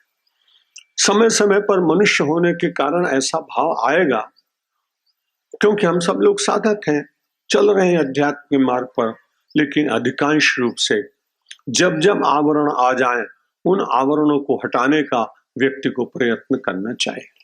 भगवान श्री कृष्ण ने कहा, अर्जुन कर्म करो, बिना कर्म के हुए जीवन चलेगा नहीं। नियतम कुरु कर्मत्वम कर्म ज्यायो ह्य कर्मणा। न कर्म करने की अपेक्षा कर्म करना ये अच्छी बात। किसी आदमी ने सोचा कि कर्म करने की बात कह दी भगवान ने, अब कर्म करना चाहिए, और वो उन कर्मों का विभाजन नहीं कर सका कि वो अच्छा कर्म है कि बुरा कर्म है। इसलिए शब्द पर विचार करिएगा। भगवान ने सबसे पहले कह दिया कि कर्म तो करना है, क्योंकि अकर्म की अपेक्षा, आलसी की अपेक्षा जो कर्मठ व्यक्ति है वो ज्यादा ठीक है। लेकिन कर्म कौन सा करना चाहिए? तो तुरंत पहले ही कह दिया, नियतम कुरु कर्मत्वम, जो नियत कर्म है। नियत का अर्थ है जो शास्त्र ने कहे, जो संत ने कहे, जो पूर्वजों ने कहे हैं, जो पुण्य पुरुषों ने कहे हैं, और जो आपके ही कुल में उत्पन्न हुए किसी श्रेष्ठ पुरुष ने कहे, उनके द्वारा कहा हुआ जो कर्म है या किया हुआ कर्म है वो नियतम। किसी आदमी ने कहा कि नहीं, जो मन में आएगा सो करेंगे हम, तो शास्त्र विरुद्ध करोगे ना। यदि शास्त्र विरुद्ध किया तो परिणाम क्या होगा? यह शास्त्र विधि मुत्सज्य वर्तते काम कारतः न सिद्धिमवाप्नोते न सुखम न पराम गति। भगवान ने कहा जो नियत कर्म नहीं करेगा, मन में आया सो करने लगेगा। मन ने कहा कि चलो सुरापान करें, बड़ी कठिनाई। और फिर कई बार ऐसे लोग मिल जाते हैं, हमारे यहाँ शास्त्रों में सोमरस का वर्णन आया। वो आयुर्वेद की दृष्टि से पिछले दिनों में पतंजलि पीठ में स्वामी रामदेव जी के आमंत्रण पर मैं बार बार जाता हूं। उनकी मेरे प्रति बड़ी श्रद्धा है, आप कल्पना नहीं करेंगे। एक प्रवचन में तो उन्होंने मुझे अपने गुरु और पिता के रूप में लोगों के सामने कहा, मैंने उन्हें बहुत समझाया कि भाई इतनी बड़ाई वाली मत क्या करो, आप बड़ाई करोगे और हमारा अहंकार बढ़ जाएगा, तुम तो योगाग्नि में जला दोगे अपने सब पाप दोष, और मैं कहीं भस्म न हो जाऊं, इसलिए मेरी बड़ाई बहुत मत करो। यहां भी मैंने प्रभुदास जी को भी कहा और सबको कहा, क्योंकि लोगों को ज्ञात नहीं है कि जो आदमी अपनी बड़ाई अपने कानों से सुनता है उसका पुण्य कम होता चला जाता। इसलिए पुण्य तो करने का अवसर ही नहीं मिलता। आप सबके कारण निरंतर पब्लिक में घूम रहे, 50 वर्ष 8 महीने और 20 दिन हो गए प्रवचन करते, सेवा करते, शब्दों की पुष्पों की वर्षा करते। प्रवचन करता नहीं हूं, बता चुका हूं आपको। तो भगवान ने कहा नियतम कुरु कर्मत्वम, अर्जुन लोगों की देखा देखी मत करना। लोगों की देखा देखी से बड़ी कठिनाई होती है। हमने देखा है कि सड़क पर बारातें निकलती हैं, जान निकलता है, विवाह के लोग इकट्ठे होते हैं, उसमें पहले 2-3 आदमी नाचना शुरू करते हैं, उसके बाद वो नाचने वाले फिर एक दूसरे को पकड़ पकड़ कर संख्या बढ़ाते जाते हैं, और उसमें कई बार वयस्क और वृद्ध लोग जिनकी बिल्कुल इच्छा नहीं है और वो उसको अच्छा मानते भी नहीं है, लेकिन अब क्या करें कि देखा देखी उनको भी नाचना पड़ता है। देखा देखी ने आत्मसम्मत, बुद्धि सम्मत, शास्त्र सम्मत, ग्रंथ सम्मत और बुद्ध और अपने पूर्व श्रेष्ठ पुरुषों के आचरण सम्मत, इनके द्वारा जो सम्मति मिलती है वही वास्तव में नियतम कुरु कर्मत्व। भगवान श्री कृष्ण ने कहा ऐसे जो श्रेष्ठ कर्म है नियत है, जिनकी बहुत बड़ी संख्या भी दी गई है, जिनकी विवेचना भी बहुत की गई, उन कर्मों को करना चाहिए। अर्जुन ने कहा यदि किसी व्यक्ति ने आपकी ये बात नहीं मानी, नियत कर्म उसने नहीं किए, तो क्या होगा? तो भगवान ने कहा यह शास्त्र विधि मुत्सृज्य वर्तते काम कारता। अपनी कामनाओं के पीछे चलता हुआ भागता हुआ आदमी यदि शास्त्र विरुद्ध कर्म करेगा तो कर तो इसलिए रहा है कि सुख मिले, शराब और दारू इसलिए पी रहा है कि सुख मिले, लेकिन बड़ी कठिनाई हुई कि नशा चढ़ गया और गिर गया सड़क के किनारे नाली में और कपड़े गंदे हो गए। बड़ी कठिनाई होती। मैंने एक ऐसे दारू पीने वाले व्यक्ति को एयर इंडिया के विमान में मैं जा रहा था मुंबई से दिल्ली, उसने एयर होस्टेस से कहा कि मुझे 500 रुपए देता हूं, मुझको एक सिगरेट दे दो। उसने कहा भाई यहाँ तो प्रोहिबिटेड है, यहाँ सिगरेट कहाँ है, नॉन स्मोकिंग है पूरा। लेकिन वो बार बार उस महिला को तंग कर रहा और इतने भद्र लोग बैठे थे, कोई उठा नहीं। मुझे पता नहीं, मैं उन दिनों केवल लकड़ी की पावड़ी पहनता था, अब पैरों में कुछ थोड़ी कठिनाई हुई इसलिए मैं चप्पल पहनने लगा। मुझे कभी किसी पर उद्वेग होता नहीं, पर उसका ये असत आचरण देखकर मुझको बड़ी पीड़ा हुई और मैंने खड़ाऊ उठाया, मैंने कहा कि मैं तुमको पीटूंगा। वो चुपचाप बैठ गया। मैंने कहा कि आप लोगों के घर में बहन बेटियां नहीं है कि आपको उठना चाहिए था किसी को? एक सन्यासी के मन में आया, वो चुपचाप बैठ गया। चुपचाप बैठने के बाद मैं तो जानता ही नहीं हूं कि वो कौन है, न वो मुझे जानता है, लेकिन शराब के नशे में आंखें बंद करके कहता है 2 लोग अच्छा बोलते हैं हिंदुस्तान में, एक आचार्य रजनीश और दूसरा स्वामी सत्यमित्रानंद। उसको पता नहीं कि मैं सत्यमित्रानंद हूं। अक्षर का लड़का मालूम पड़ता था, सोने की बटन थी, रोलेक्स घड़ी थी, बहुत अच्छा सूट था। मुझे उस पर बड़ी दया आई क्योंकि उसने उल्टी कर दी, सारे कपड़े उसके गंदे हो गए। अब उसको वहां टर्मिनल तक ले जाने के लिए कोई तैयार नहीं था। मैंने कहा भाई इसको मैंने ही डांटा है तो ये मेरा धर्म है कि मैं इसको पुचकार के ले जाऊं, इसलिए मैं धीरे धीरे उसको ले गया। कोई परिचित आदमी मिल गया, मैंने कहा भाई इस समय ठीक स्थिति में नहीं, इसको ठीक से ले जाओ। अब वो वर्तते काम कारता, उसने ऐसा सोचा होगा कि जो कुछ मैं कर रहा हूं बहुत अच्छा कर रहा हूं, पैसे भी बिगड़े, वस्त्र भी बिगड़े, अपमान भी हुआ, इसलिए कर्म करते समय विचार कर लेना चाहिए परिणाम क्या होगा। यह शास्त्र विधि मुत्सृज्य वर्तते काम कारता। केवल अपनी कामना में बंधा हुआ व्यक्ति अपनी दृष्टि को, अपने चरण को, अपने हाथ को, अपनी जिह्वा को, अपने चिंतन को जब गलत रास्ते पे ले जाता है तो उसका परिणाम होता है न सिद्धिमवाप्नोति, उसको कार्य की सिद्धि नहीं मिलती, उसको सुख नहीं मिलता है। और इतना ही सुख नहीं मिलता है, न पराम गतिम, उसे परागति तो कभी मिल ही नहीं सकती। इसलिए हम सब लोगों को भगवान श्री कृष्ण ने कहा नियतम कुरु कर्मत्वम, जो शास्त्र विहित कर्म है वो करो। आज मैं इस श्लोक को फिर से पढ़ रहा था।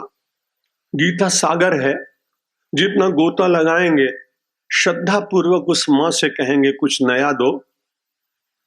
कई बार आप भी अपने अपने परिवारों में जब छोटे रहे होंगे तब आपने अपनी मां से कहा होगा कि पूरी खाते खाते बहुत दिन हो गए, अब तो हमको कोई नया पदार्थ खिला।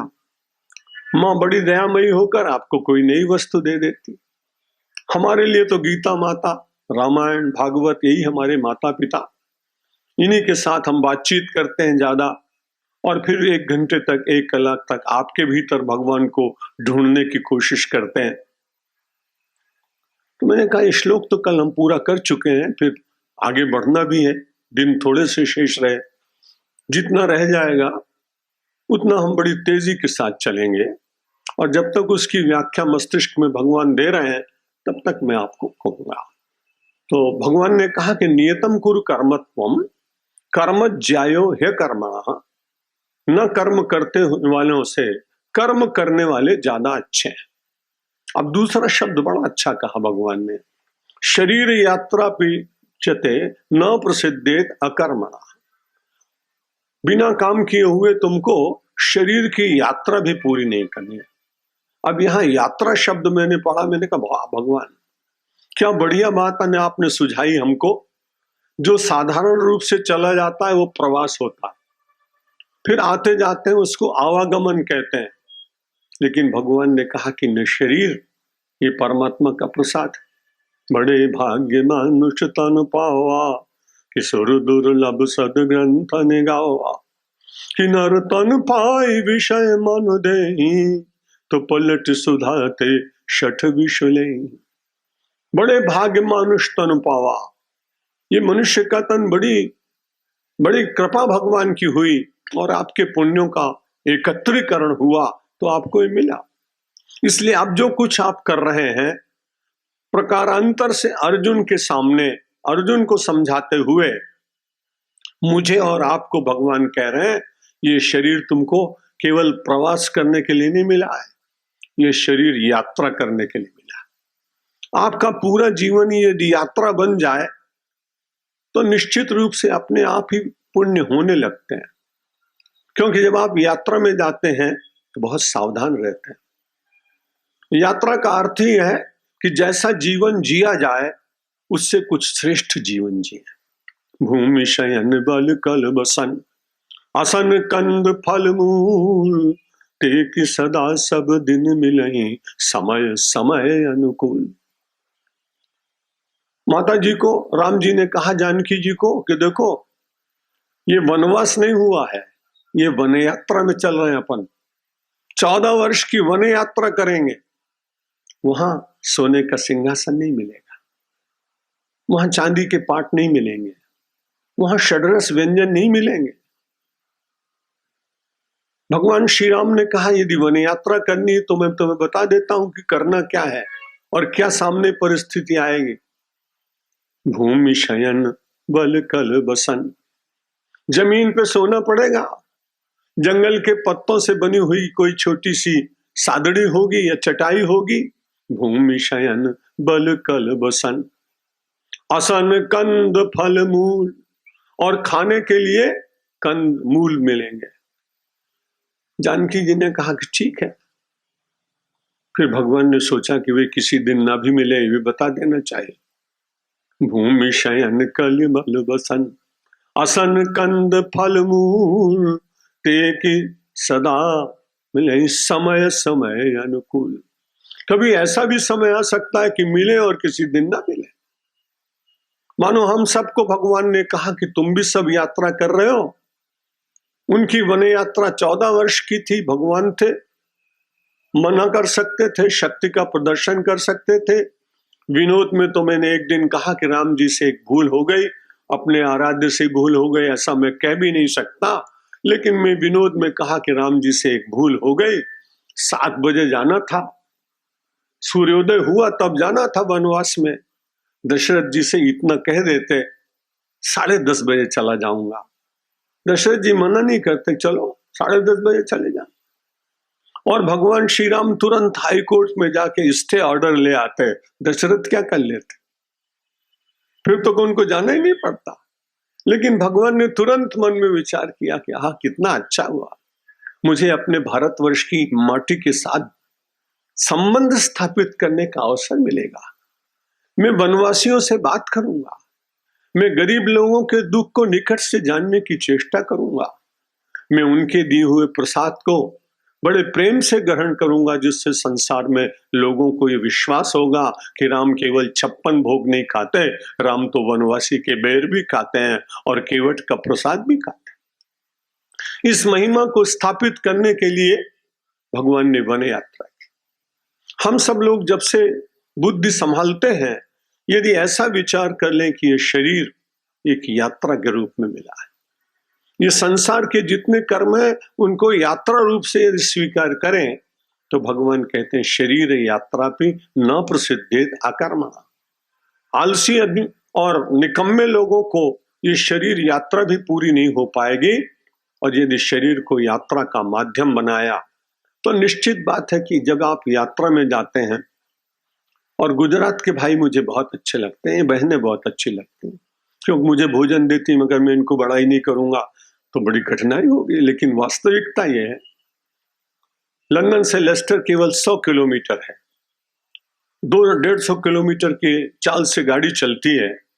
अब मैं लंदन से जब लेस्टर जाता हूं, जिसके घर में ठहरा हूं, बिस्किट भी रख देगा, फरसाण भी रखेगा, कोका कोला भी रखेगा, ठंडा पानी भी रखेगा। मैंने कहा 1 घंटा 10 मिनट में मैं पहुंच जाने वाला हूं। मैंने देखा ये सब बड़े अच्छे हैं।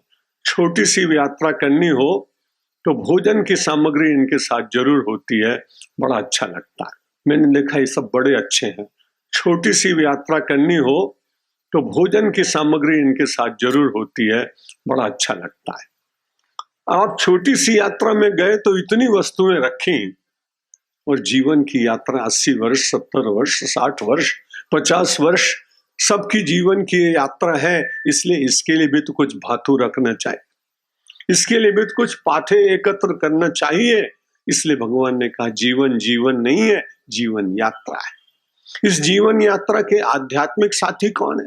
प्रार्थना, जप, संध्या, सदग्रंथों का स्वाध्याय, सत्पुरुषों के साथ बैठना, ध्यान करना, योगाभ्यास करना, तीर्थ यात्रा करना, दान करना, इतने पाथे बताए। जिसकी जहां रुचि हो उस पाथे को लेकर और अपनी जीवन यात्रा को चलाने का प्रयत्न करना पड़ता है। महाभारत का युद्ध हो गया। एक दिन बहुत ज्यादा उदास हो गए धर्मराज युधिष्ठिर। युधिष्ठिर के साथ भगवान की बातचीत कम होती थी, क्योंकि हरदम मन में विचार रहता था कि ये भगवान के साथ ज्यादा बातचीत नहीं करते। अर्जुन हरदम भगवान के साथ बात करता था। जब युधिष्ठिर देखते कि अर्जुन बहुत भगवान के साथ बात करता, तो एक दिन पूछा कि भगवान के साथ बहुत बात करता है। बोला आप तो भगवान को भगवान मानते हैं, आप कैसे बोल सकते हैं? लेकिन मेरे तो भगवान सखा है, और मित्र के साथ नहीं बोलूंगा तो किसके साथ बोलूंगा, इसलिए वो उनके साथ मित्र।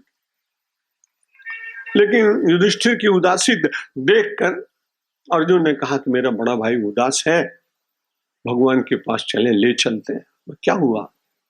अब युद्ध जीत गए, कौरवों का पतन हो गया, अब किस बात की उदासी है? युधिष्ठिर ने कहा महाराज बहुत लोगों की हत्या हो गई, पाप लगा है, इसलिए मन बड़ा घबराता है, बहुत चिंता में हूं। भगवान ने कहा गीता सुनने के बाद भी तुमको ऐसा लग रहा है? तुमने कोई अपने स्वार्थ के लिए तो मारा नहीं, तुमने तो मेरी सहायता की है। यदा यदा हि धर्मस्य ग्लानिर्भवति भारत अभ्युत्थानम धर्मस्य तदात्मानं सृजाम्यहम्।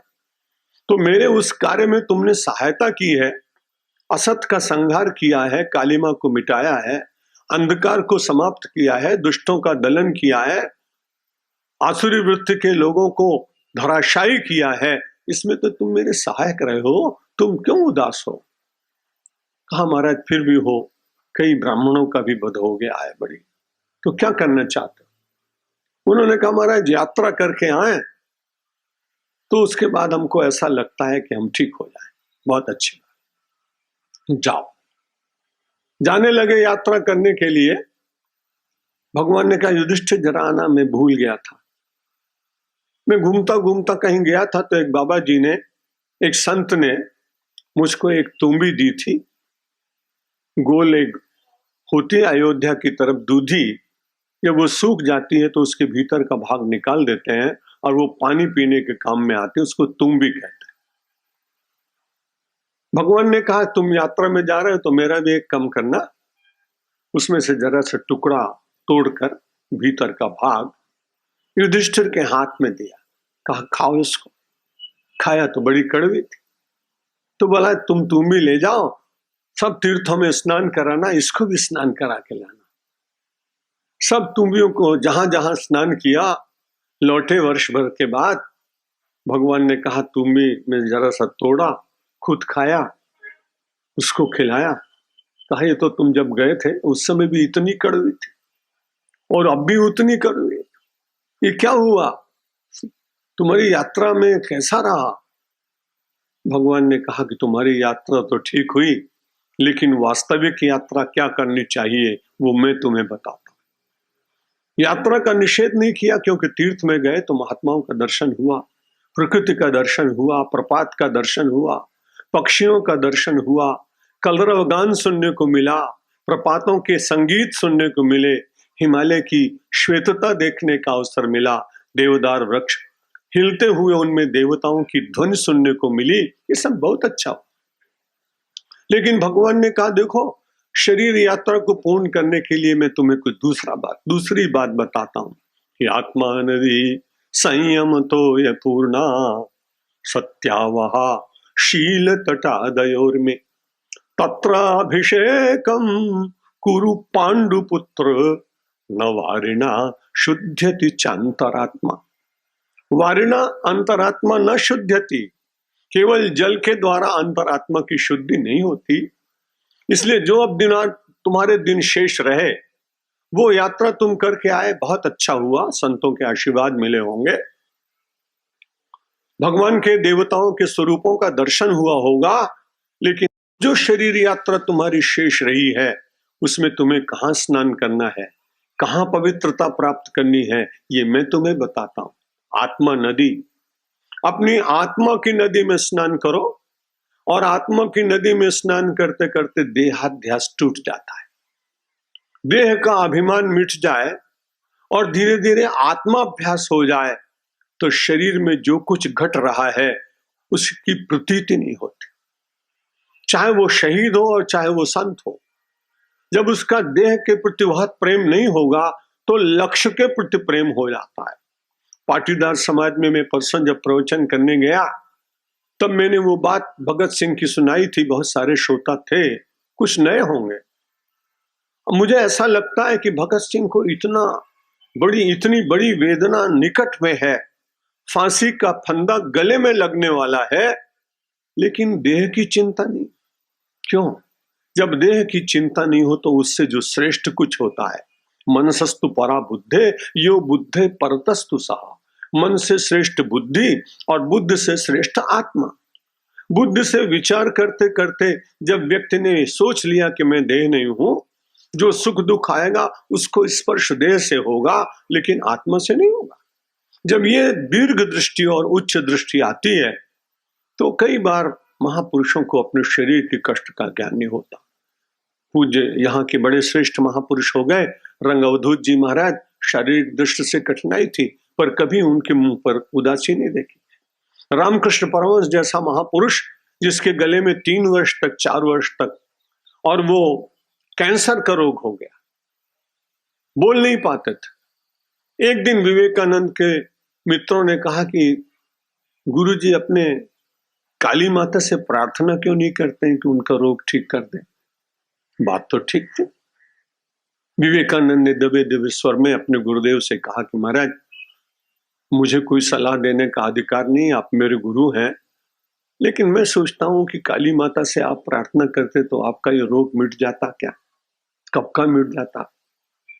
रामकृष्ण देव ने कहा, तुम्हें रोग मुझे 3 वर्ष से है, मैंने कभी एक क्षण के लिए तुमसे कभी अपने रोग की बात कही है क्या?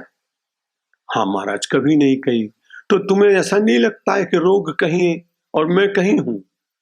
रोग शरीर में है और मैं आत्मा में हूं, इसलिए रोग होने पर भी ऐसे दिव्य महापुरुष अपनी यात्रा में उस यात्रा का जो फल है उसके साथ अपने को जोड़ कर रखते हैं।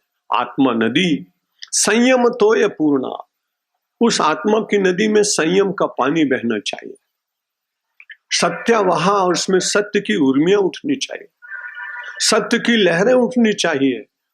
सत्य, आत्मा नदी संयम तो ये पूर्णा सत्यावहा शील तटादयोर में, शील और दया उसके तट होने चाहिए।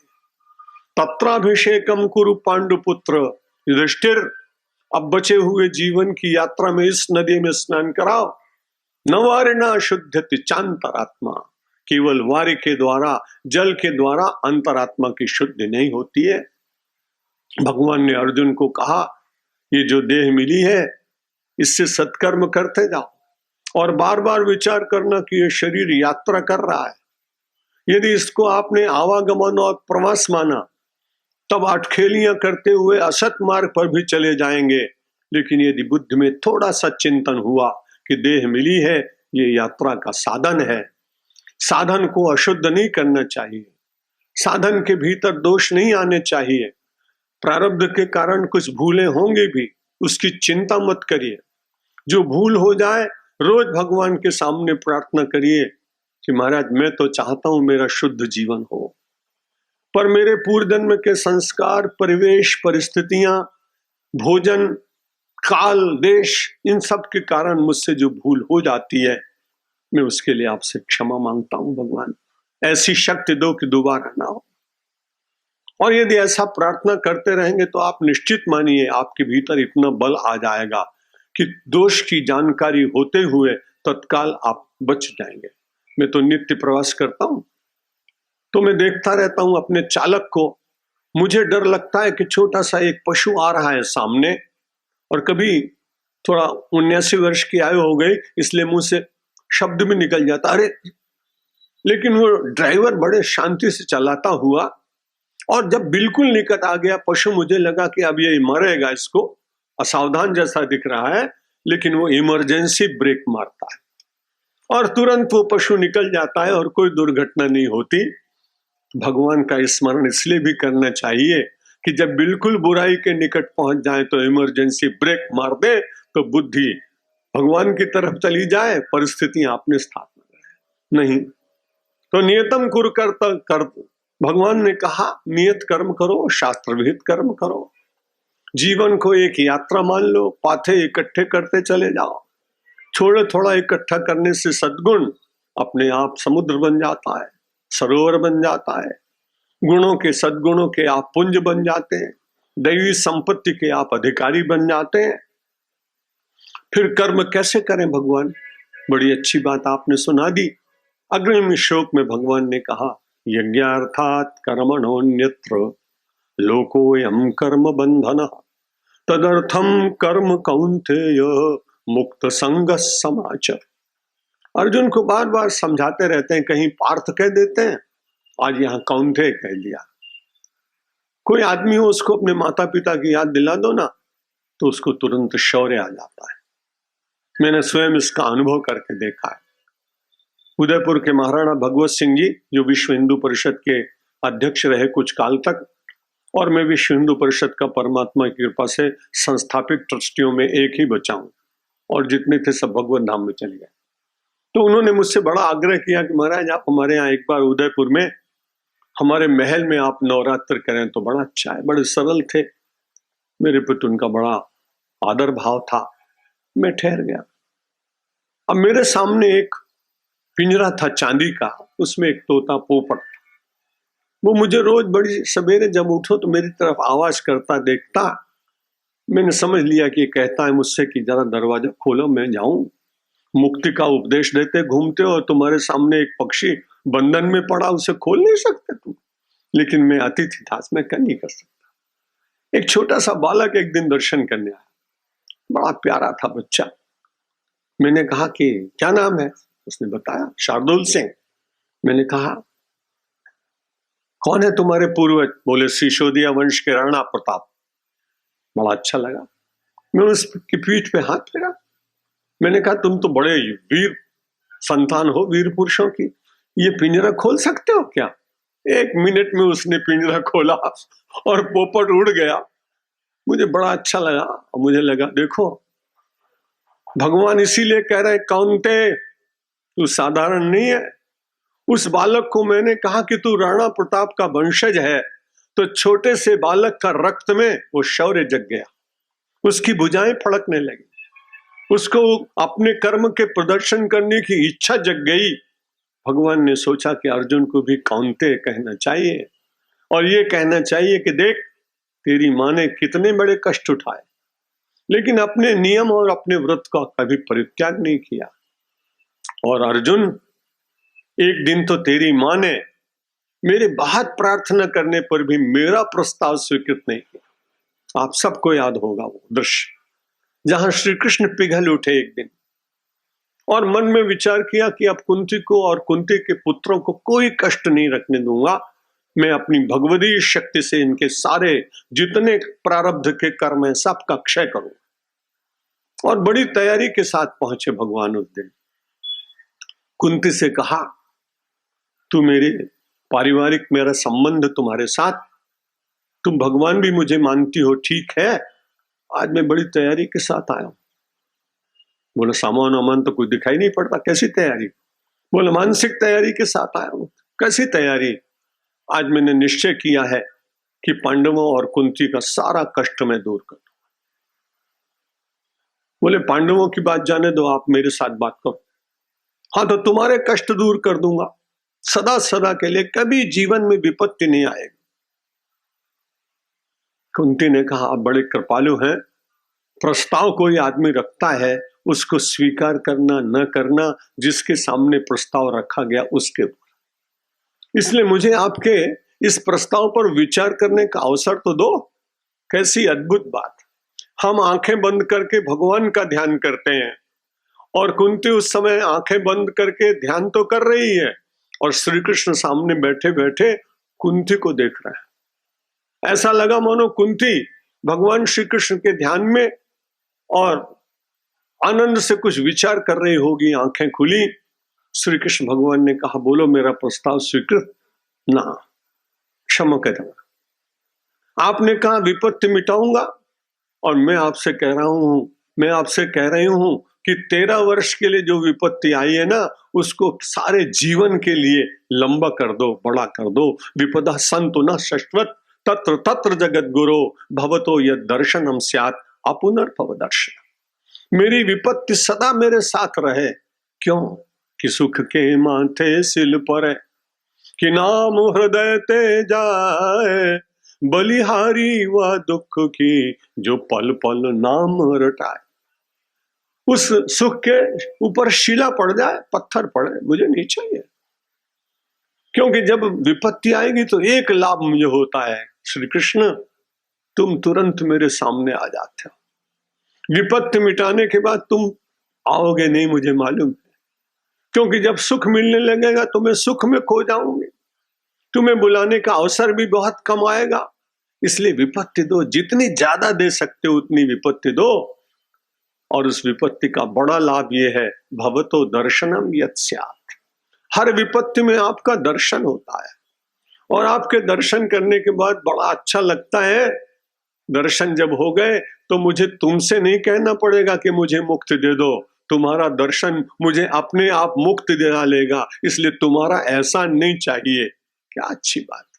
इस देश की सबसे श्रेष्ठ महिमामयी माँ मुझे तो कुंती लगती है, जिसके सामने श्री कृष्ण प्रस्ताव रख रहे हो और वो मना कर रही हो कि नहीं विपत्ति मुझे दो, क्योंकि विपत्ति में तुम्हारा दर्शन होता है। हमारे देश की यही तो विशेषता है, पूर्व और पश्चिम में अंतर ही इतना है कि हम दर्शन को मानते हैं और पश्चिम प्रदर्शन को मानता है। पश्चिमी संस्कृति में प्रदर्शन और भारतीय संस्कृति में दर्शन। प्रदर्शन बाह्य होता है, दर्शन अंतर में होता है। उस आंतरिक दर्शन से व्यक्ति को शुद्धि की प्राप्ति होती है। भगवान ने कहा यदि कर्म करना है तो मैं तुम्हें एक रास्ता बताता हूं, यज्ञार्थात् कर्मणोऽन्यत्र लोकोयम कर्म बंधन। इस कर्म के बंधन में छूटने के लिए एक उपाय है, यज्ञ के लिए कर्म करो। पहले नियतम कर्म कहा, अब कहा यज्ञ के लिए कर्म करो। और जो यज्ञ के लिए कर्म नहीं करता है वो फिर सारा कर्म बंधन का कारण हो जाता है। तदर्थम कर्म कौन्तेय मुक्त संग समाचर। इसलिए अर्जुन, कुंती के पुत्र, जैसे तुम्हारी माता निष्पाप पवित्र है, जीवन में कोई घटना हुई लेकिन उसमें उनका दोष नहीं था, वो तो छद्म पूर्वक कुछ हुआ, उस बात को छोड़ो, लेकिन उसके शेष जीवन में कहीं भी अपुण्य और कहीं भी दूषितता दिखाई नहीं पड़ती। इसलिए तुम संसार में कर्म तो करो, लेकिन कर्म कैसे करो? यज्ञ के लिए करो। यज्ञार्थात् कर्मणोऽन्यत्र। हम सब लोग भी अपने कर्म को यज्ञ बना सकते हैं।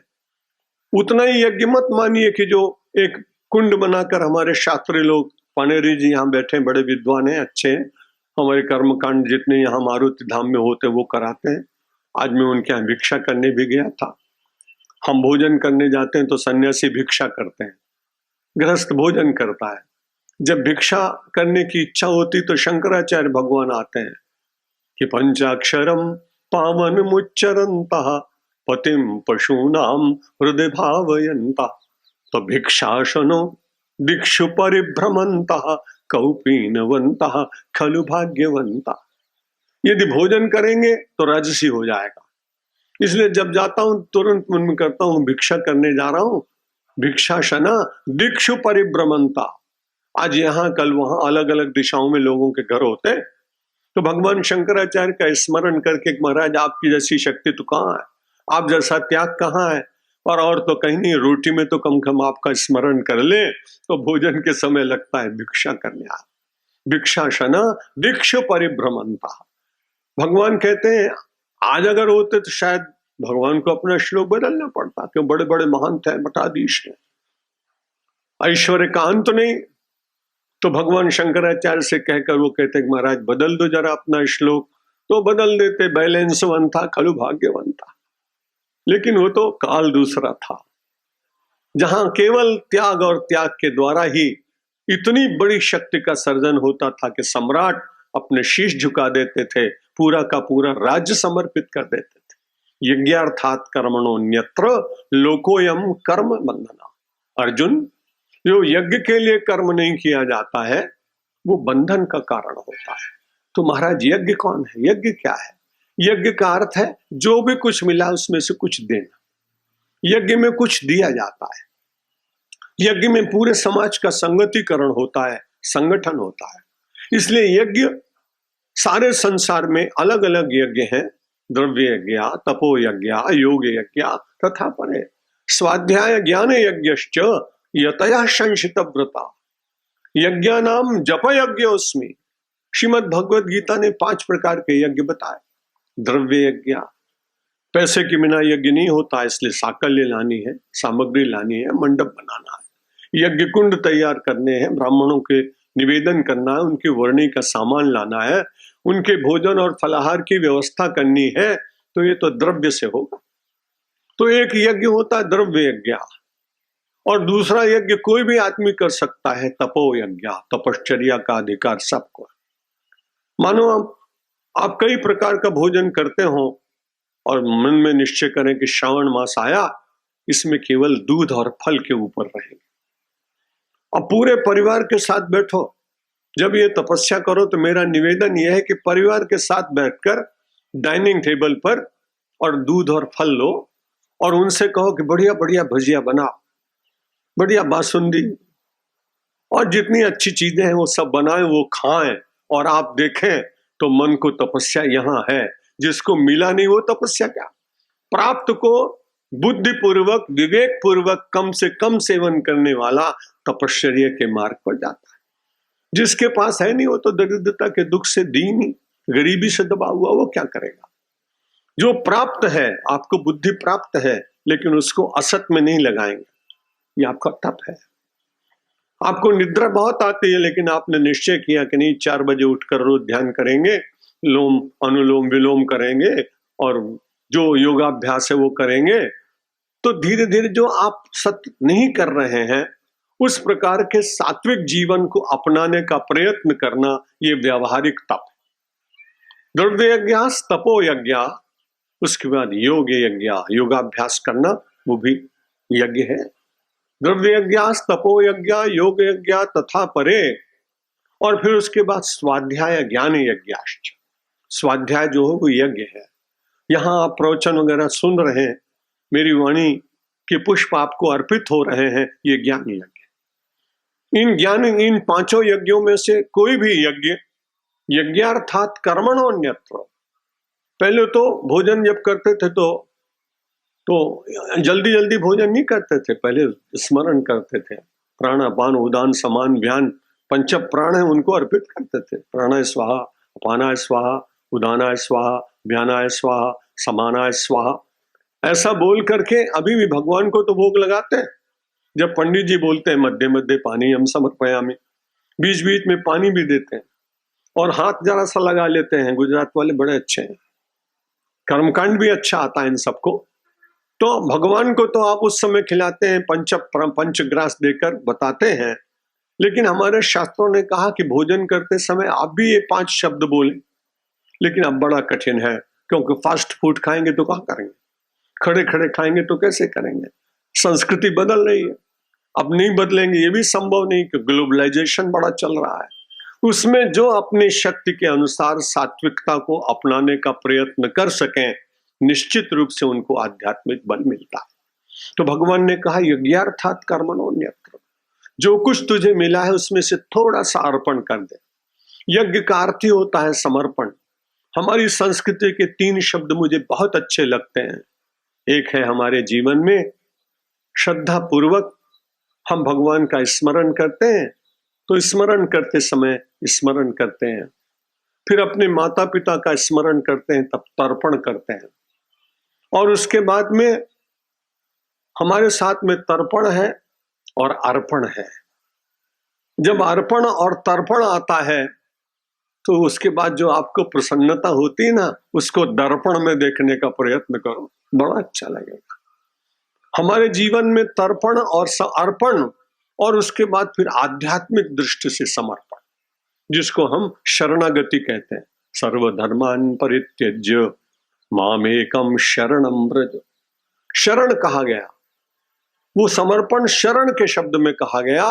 तो भगवान ने कहा जो कुछ भी आपको मिला है उसमें से थोड़ा सा, बुद्धि मिली है तो लोगों की सेवा में लगाइए, पैसा मिला है तो थोड़ा भगवान के अच्छे कार्य में लगाइए, जो भी वस्तु मिली है उसमें से थोड़ा अर्पण करना का प्रयत्न करेंगे तो उससे धीरे धीरे यज्ञ होता चला जाएगा। महाभारत का युद्ध हो चुका था, मन में विचार आया एक बड़ा यज्ञ करना चाहिए। भगवान श्री कृष्ण ने कहा करो, बड़ा अच्छा है, सब लोग कार्य का विभाजन कर लो। सबने अलग अलग कार्य का विभाजन किया। श्री कृष्ण भगवान ने कहा सबका विभाजन हो गया, अब भोजन करने के बाद जितनी पत्तल पड़ेंगी सबकी जूठन उठाने का काम मैं करूं। जो परमात्मा हम सब लोगों का आराध्य, वो सबसे छोटा काम करने के लिए कि लोग अपने जो पत्तल छोड़ जाएंगे उनको उठाऊंगा मैं, वहां स्वच्छता मैं करूंगा। यज्ञ हो गया, ब्राह्मणों ने हाथ धोए, इतने में एक नेवड़ी आया, नेवला कहते हैं हिंदी में, और नेवड़ियों आप गुजरात में कहते हैं। वो आया, वो पानी में जगह जगह लोटपोट रहा है। भगवान ने पूछा क्यों भाई तू यहाँ यज्ञ में आया, इतना उलट पलट क्यों घूम रहा है पानी में? बोले महाराज बुरा मत मानना, आपके नेतृत्व में यज्ञ होने पर भी ये यज्ञ कहीं अधूरा रह गया, क्योंकि मेरा आधा शरीर सोने का हो गया। मैं अपने आधे शरीर को स्वर्ण में बनाने के लिए पता नहीं कितने यज्ञों में गया हूं, पर अभी तक हो नहीं पाया महाराज। इसलिए आप बुरा मत मानेंगे तो मैं कहूं कि आपके यज्ञ में कहीं कोई अभाव रह गया हो। अब तो भगवान के मन में बड़ी जिज्ञासा जागी कि इसका आधा शरीर कैसे स्वर्ण में हो गया। बोले एक ब्राह्मण ने यज्ञ किया था महाराज, तब हुआ। कैसे? बोला मैं वहां गया महाराज, तो 4 जने थे, एक कोई संत आए, उन्होंने उस गृहस्थी से कहा कि भूख लगी है भोजन कराओ, तो पिता ने अपना उठा के पूरी थाली दे दी। उसने कहा भूख अभी बहुत लगी है, चौथाई पेट भरा हुआ है, तो ब्राह्मणी ने अपनी थाली उठा के मुझे दे दी, उसको दे दी। उसके बाद भी उस ब्राह्मण ने कहा कि भूख लगी अभी, तो पुत्र वधू ने अपना भोजन दे दिया। उसने कहा भूख लगी है अभी, तो उसके बाद पुत्र ने भी अपना भोजन कर लिए दे दिया। भोजन के लिए कुछ भी शेष नहीं बचा। कुछ भी जब शेष नहीं बचा तो उसके बाद जिस ब्राह्मण ने भिक्षा मांगी थी उसने हाथ धोया, और जब हाथ धोया तो उस ब्राह्मण के हाथ के धुले हुए पानी में मैं लोटा पोटा, लेकिन पानी इतना कम था कि मेरा आधा शरीर ही सोने का हो पाया और आधा नहीं हो पाया। और इतने में घटना ये घटी कि जो ब्राह्मण भिक्षा मांग रहा था भोजन की, और पूरे परिवार ने अपना पूरा भोजन दे दिया था, थोड़ी देर के बाद खड़ा हुआ, उसने कहा मैं धर्म हूं, तुमने अतिथि यज्ञ का निर्वाह किया है, इसलिए तुम सोने का शरीर हो गया। महाराज इतने बड़े अश्वमेध यज्ञ में आया जहां श्री कृष्ण उपस्थित, और वहां मेरा आधा शरीर स्वर्ण का नहीं हो पाया। भगवान श्री कृष्ण ने कहा इस यज्ञ के कारण तो अब नहीं हो पाया, लेकिन तुम बड़ी श्रद्धा लेकर आए हो ना, आओ मेरे पास। और भगवान श्री कृष्ण ने उस नेवलिया के ऊपर, नेवले के ऊपर अपना हाथ फिराया, तब वो स्वर्ण का हो गया। उसने कहा ये यज्ञ का फल नहीं है, ये श्री कृष्ण की कृपा का फल है, इसलिए मैं नहीं मान सकता कि पांडवों के यज्ञ से मुझे कुछ मिला है। निवेदन ये कर रहा था, यज्ञ करते समय अहंकार नहीं होना चाहिए। मैंने किया, सब फल चला जाएगा। किसी ने कराया, किसने कराया? परमात्मा ने कहा। तो यज्ञार्थात कर्मणोन्यत्र, जो यज्ञ के लिए कर्म किया जाता है उसको छोड़कर जितने कर्म होते हैं उनमें कहीं न कहीं बंधन होता है। तो भगवान ने कहा तदर्थम कर्म कौन थे? उस यज्ञ के लिए, उस परमात्मा के लिए, उस विश्वपति के लिए, उस सर्व अधिष्ठान के प्रदान करने वाले भगवान के लिए तदर्थम कर्म कौन थे? काम करना है, केवल भावना से ही तो करना है कि भगवान अर्पित किया। और भगवान तो बड़े दयालु है, कुछ आप अर्पित करें तो लेते भी कहां है। 56 भोग लगते हैं रोज नाथद्वारा में और बड़े बड़े मंदिरों में। मुझे भैरव सिंह शेखावत जी मुख्यमंत्री थे तो वीआईपी की तरह से मुझे दर्शन करने का अवसर मिल गया। मेरे साथ कलेक्टर था, कमिश्नर थे, तो मैं 3-4 मिनट तक दर्शन नाथद्वारा में भगवान के करता रहा। बाकी लोगों के लिए हटो हटो हटो हटो, पर्दा इतनी जल्दी हटाया जाता है, पीड़ा होती है। दर्शन किए। मैंने पुजारी जी से पूछा कि 50 वर्ष से आप पुजारी जी हैं, बड़े भाग्यशाली हैं, यहाँ हर तीसरे चौथे दिन 56 भोग लगते हैं, इसमें से भगवान को कौन सी मिठाई अच्छी लगी और कौन सी थाली में से ले गए वो? अरे बोले महाराज कभी नहीं ले गए। मैंने कहा भगवान बड़े दयालु है, महंगाई बढ़ रही है, एक रसगुल्ला उठाया तो 5 रुपए 10 रुपए का, और फिर वो सोचेगा 30 दिन में 300 रुपए तो इनके ही लग जाएंगे, अपना खर्चा कहाँ चलेगा, इसलिए भगवान उठाते नहीं है।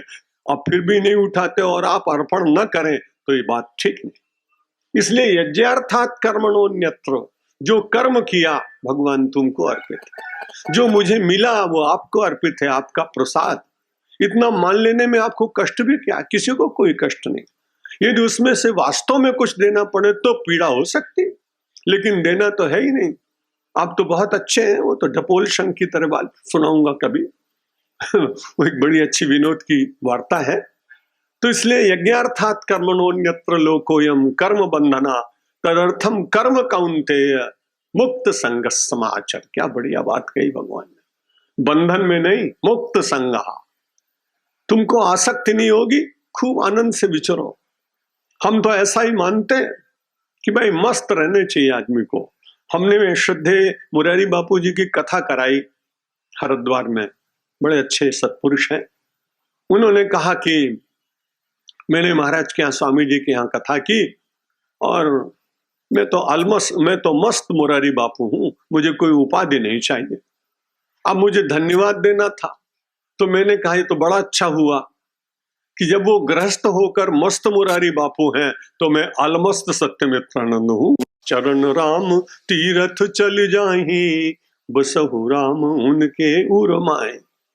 जो अपने पैरों से चलकर मारुति धाम की ओर आते हैं, अक्षरधाम जाते हैं और किसी मंदिर में बालाजी जाते हैं, स्वामीनारायण मंदिर में जाते हैं, जहां भी जाएं, चरण राम तीरथ चली जाहि, बसहु राम उनके मन माहि। वाल्मीकि जी कहते हैं महाराज उनके मन में आप निवास करो और हाथों से कर नित करहि राम पद पूजा।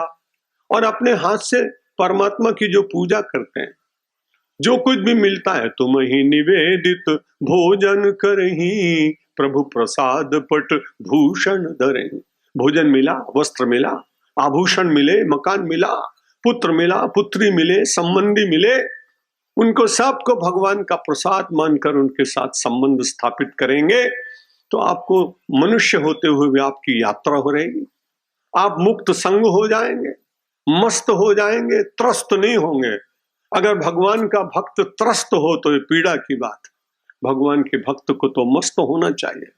और जब आप मस्त हो गए तो आपको याद ही नहीं रहेगा कि आप क्या कर रहे हैं। आप तो खाली एक ही बात याद रखेंगे, अब सौंप दिया इस जीवन का सब भार तुम्हारे हाथों में, सब भार तुम्हारे हाथों में। यहाँ विराम लेता हूं। आप सब भगवान के ऊपर मैंने अपने पुष्प चढ़ाए, आपने अपने इस पुजारी की सारी पंखुड़ियां स्वीकार की। आप सब भगवानों को नमस्कार, धन्यवाद।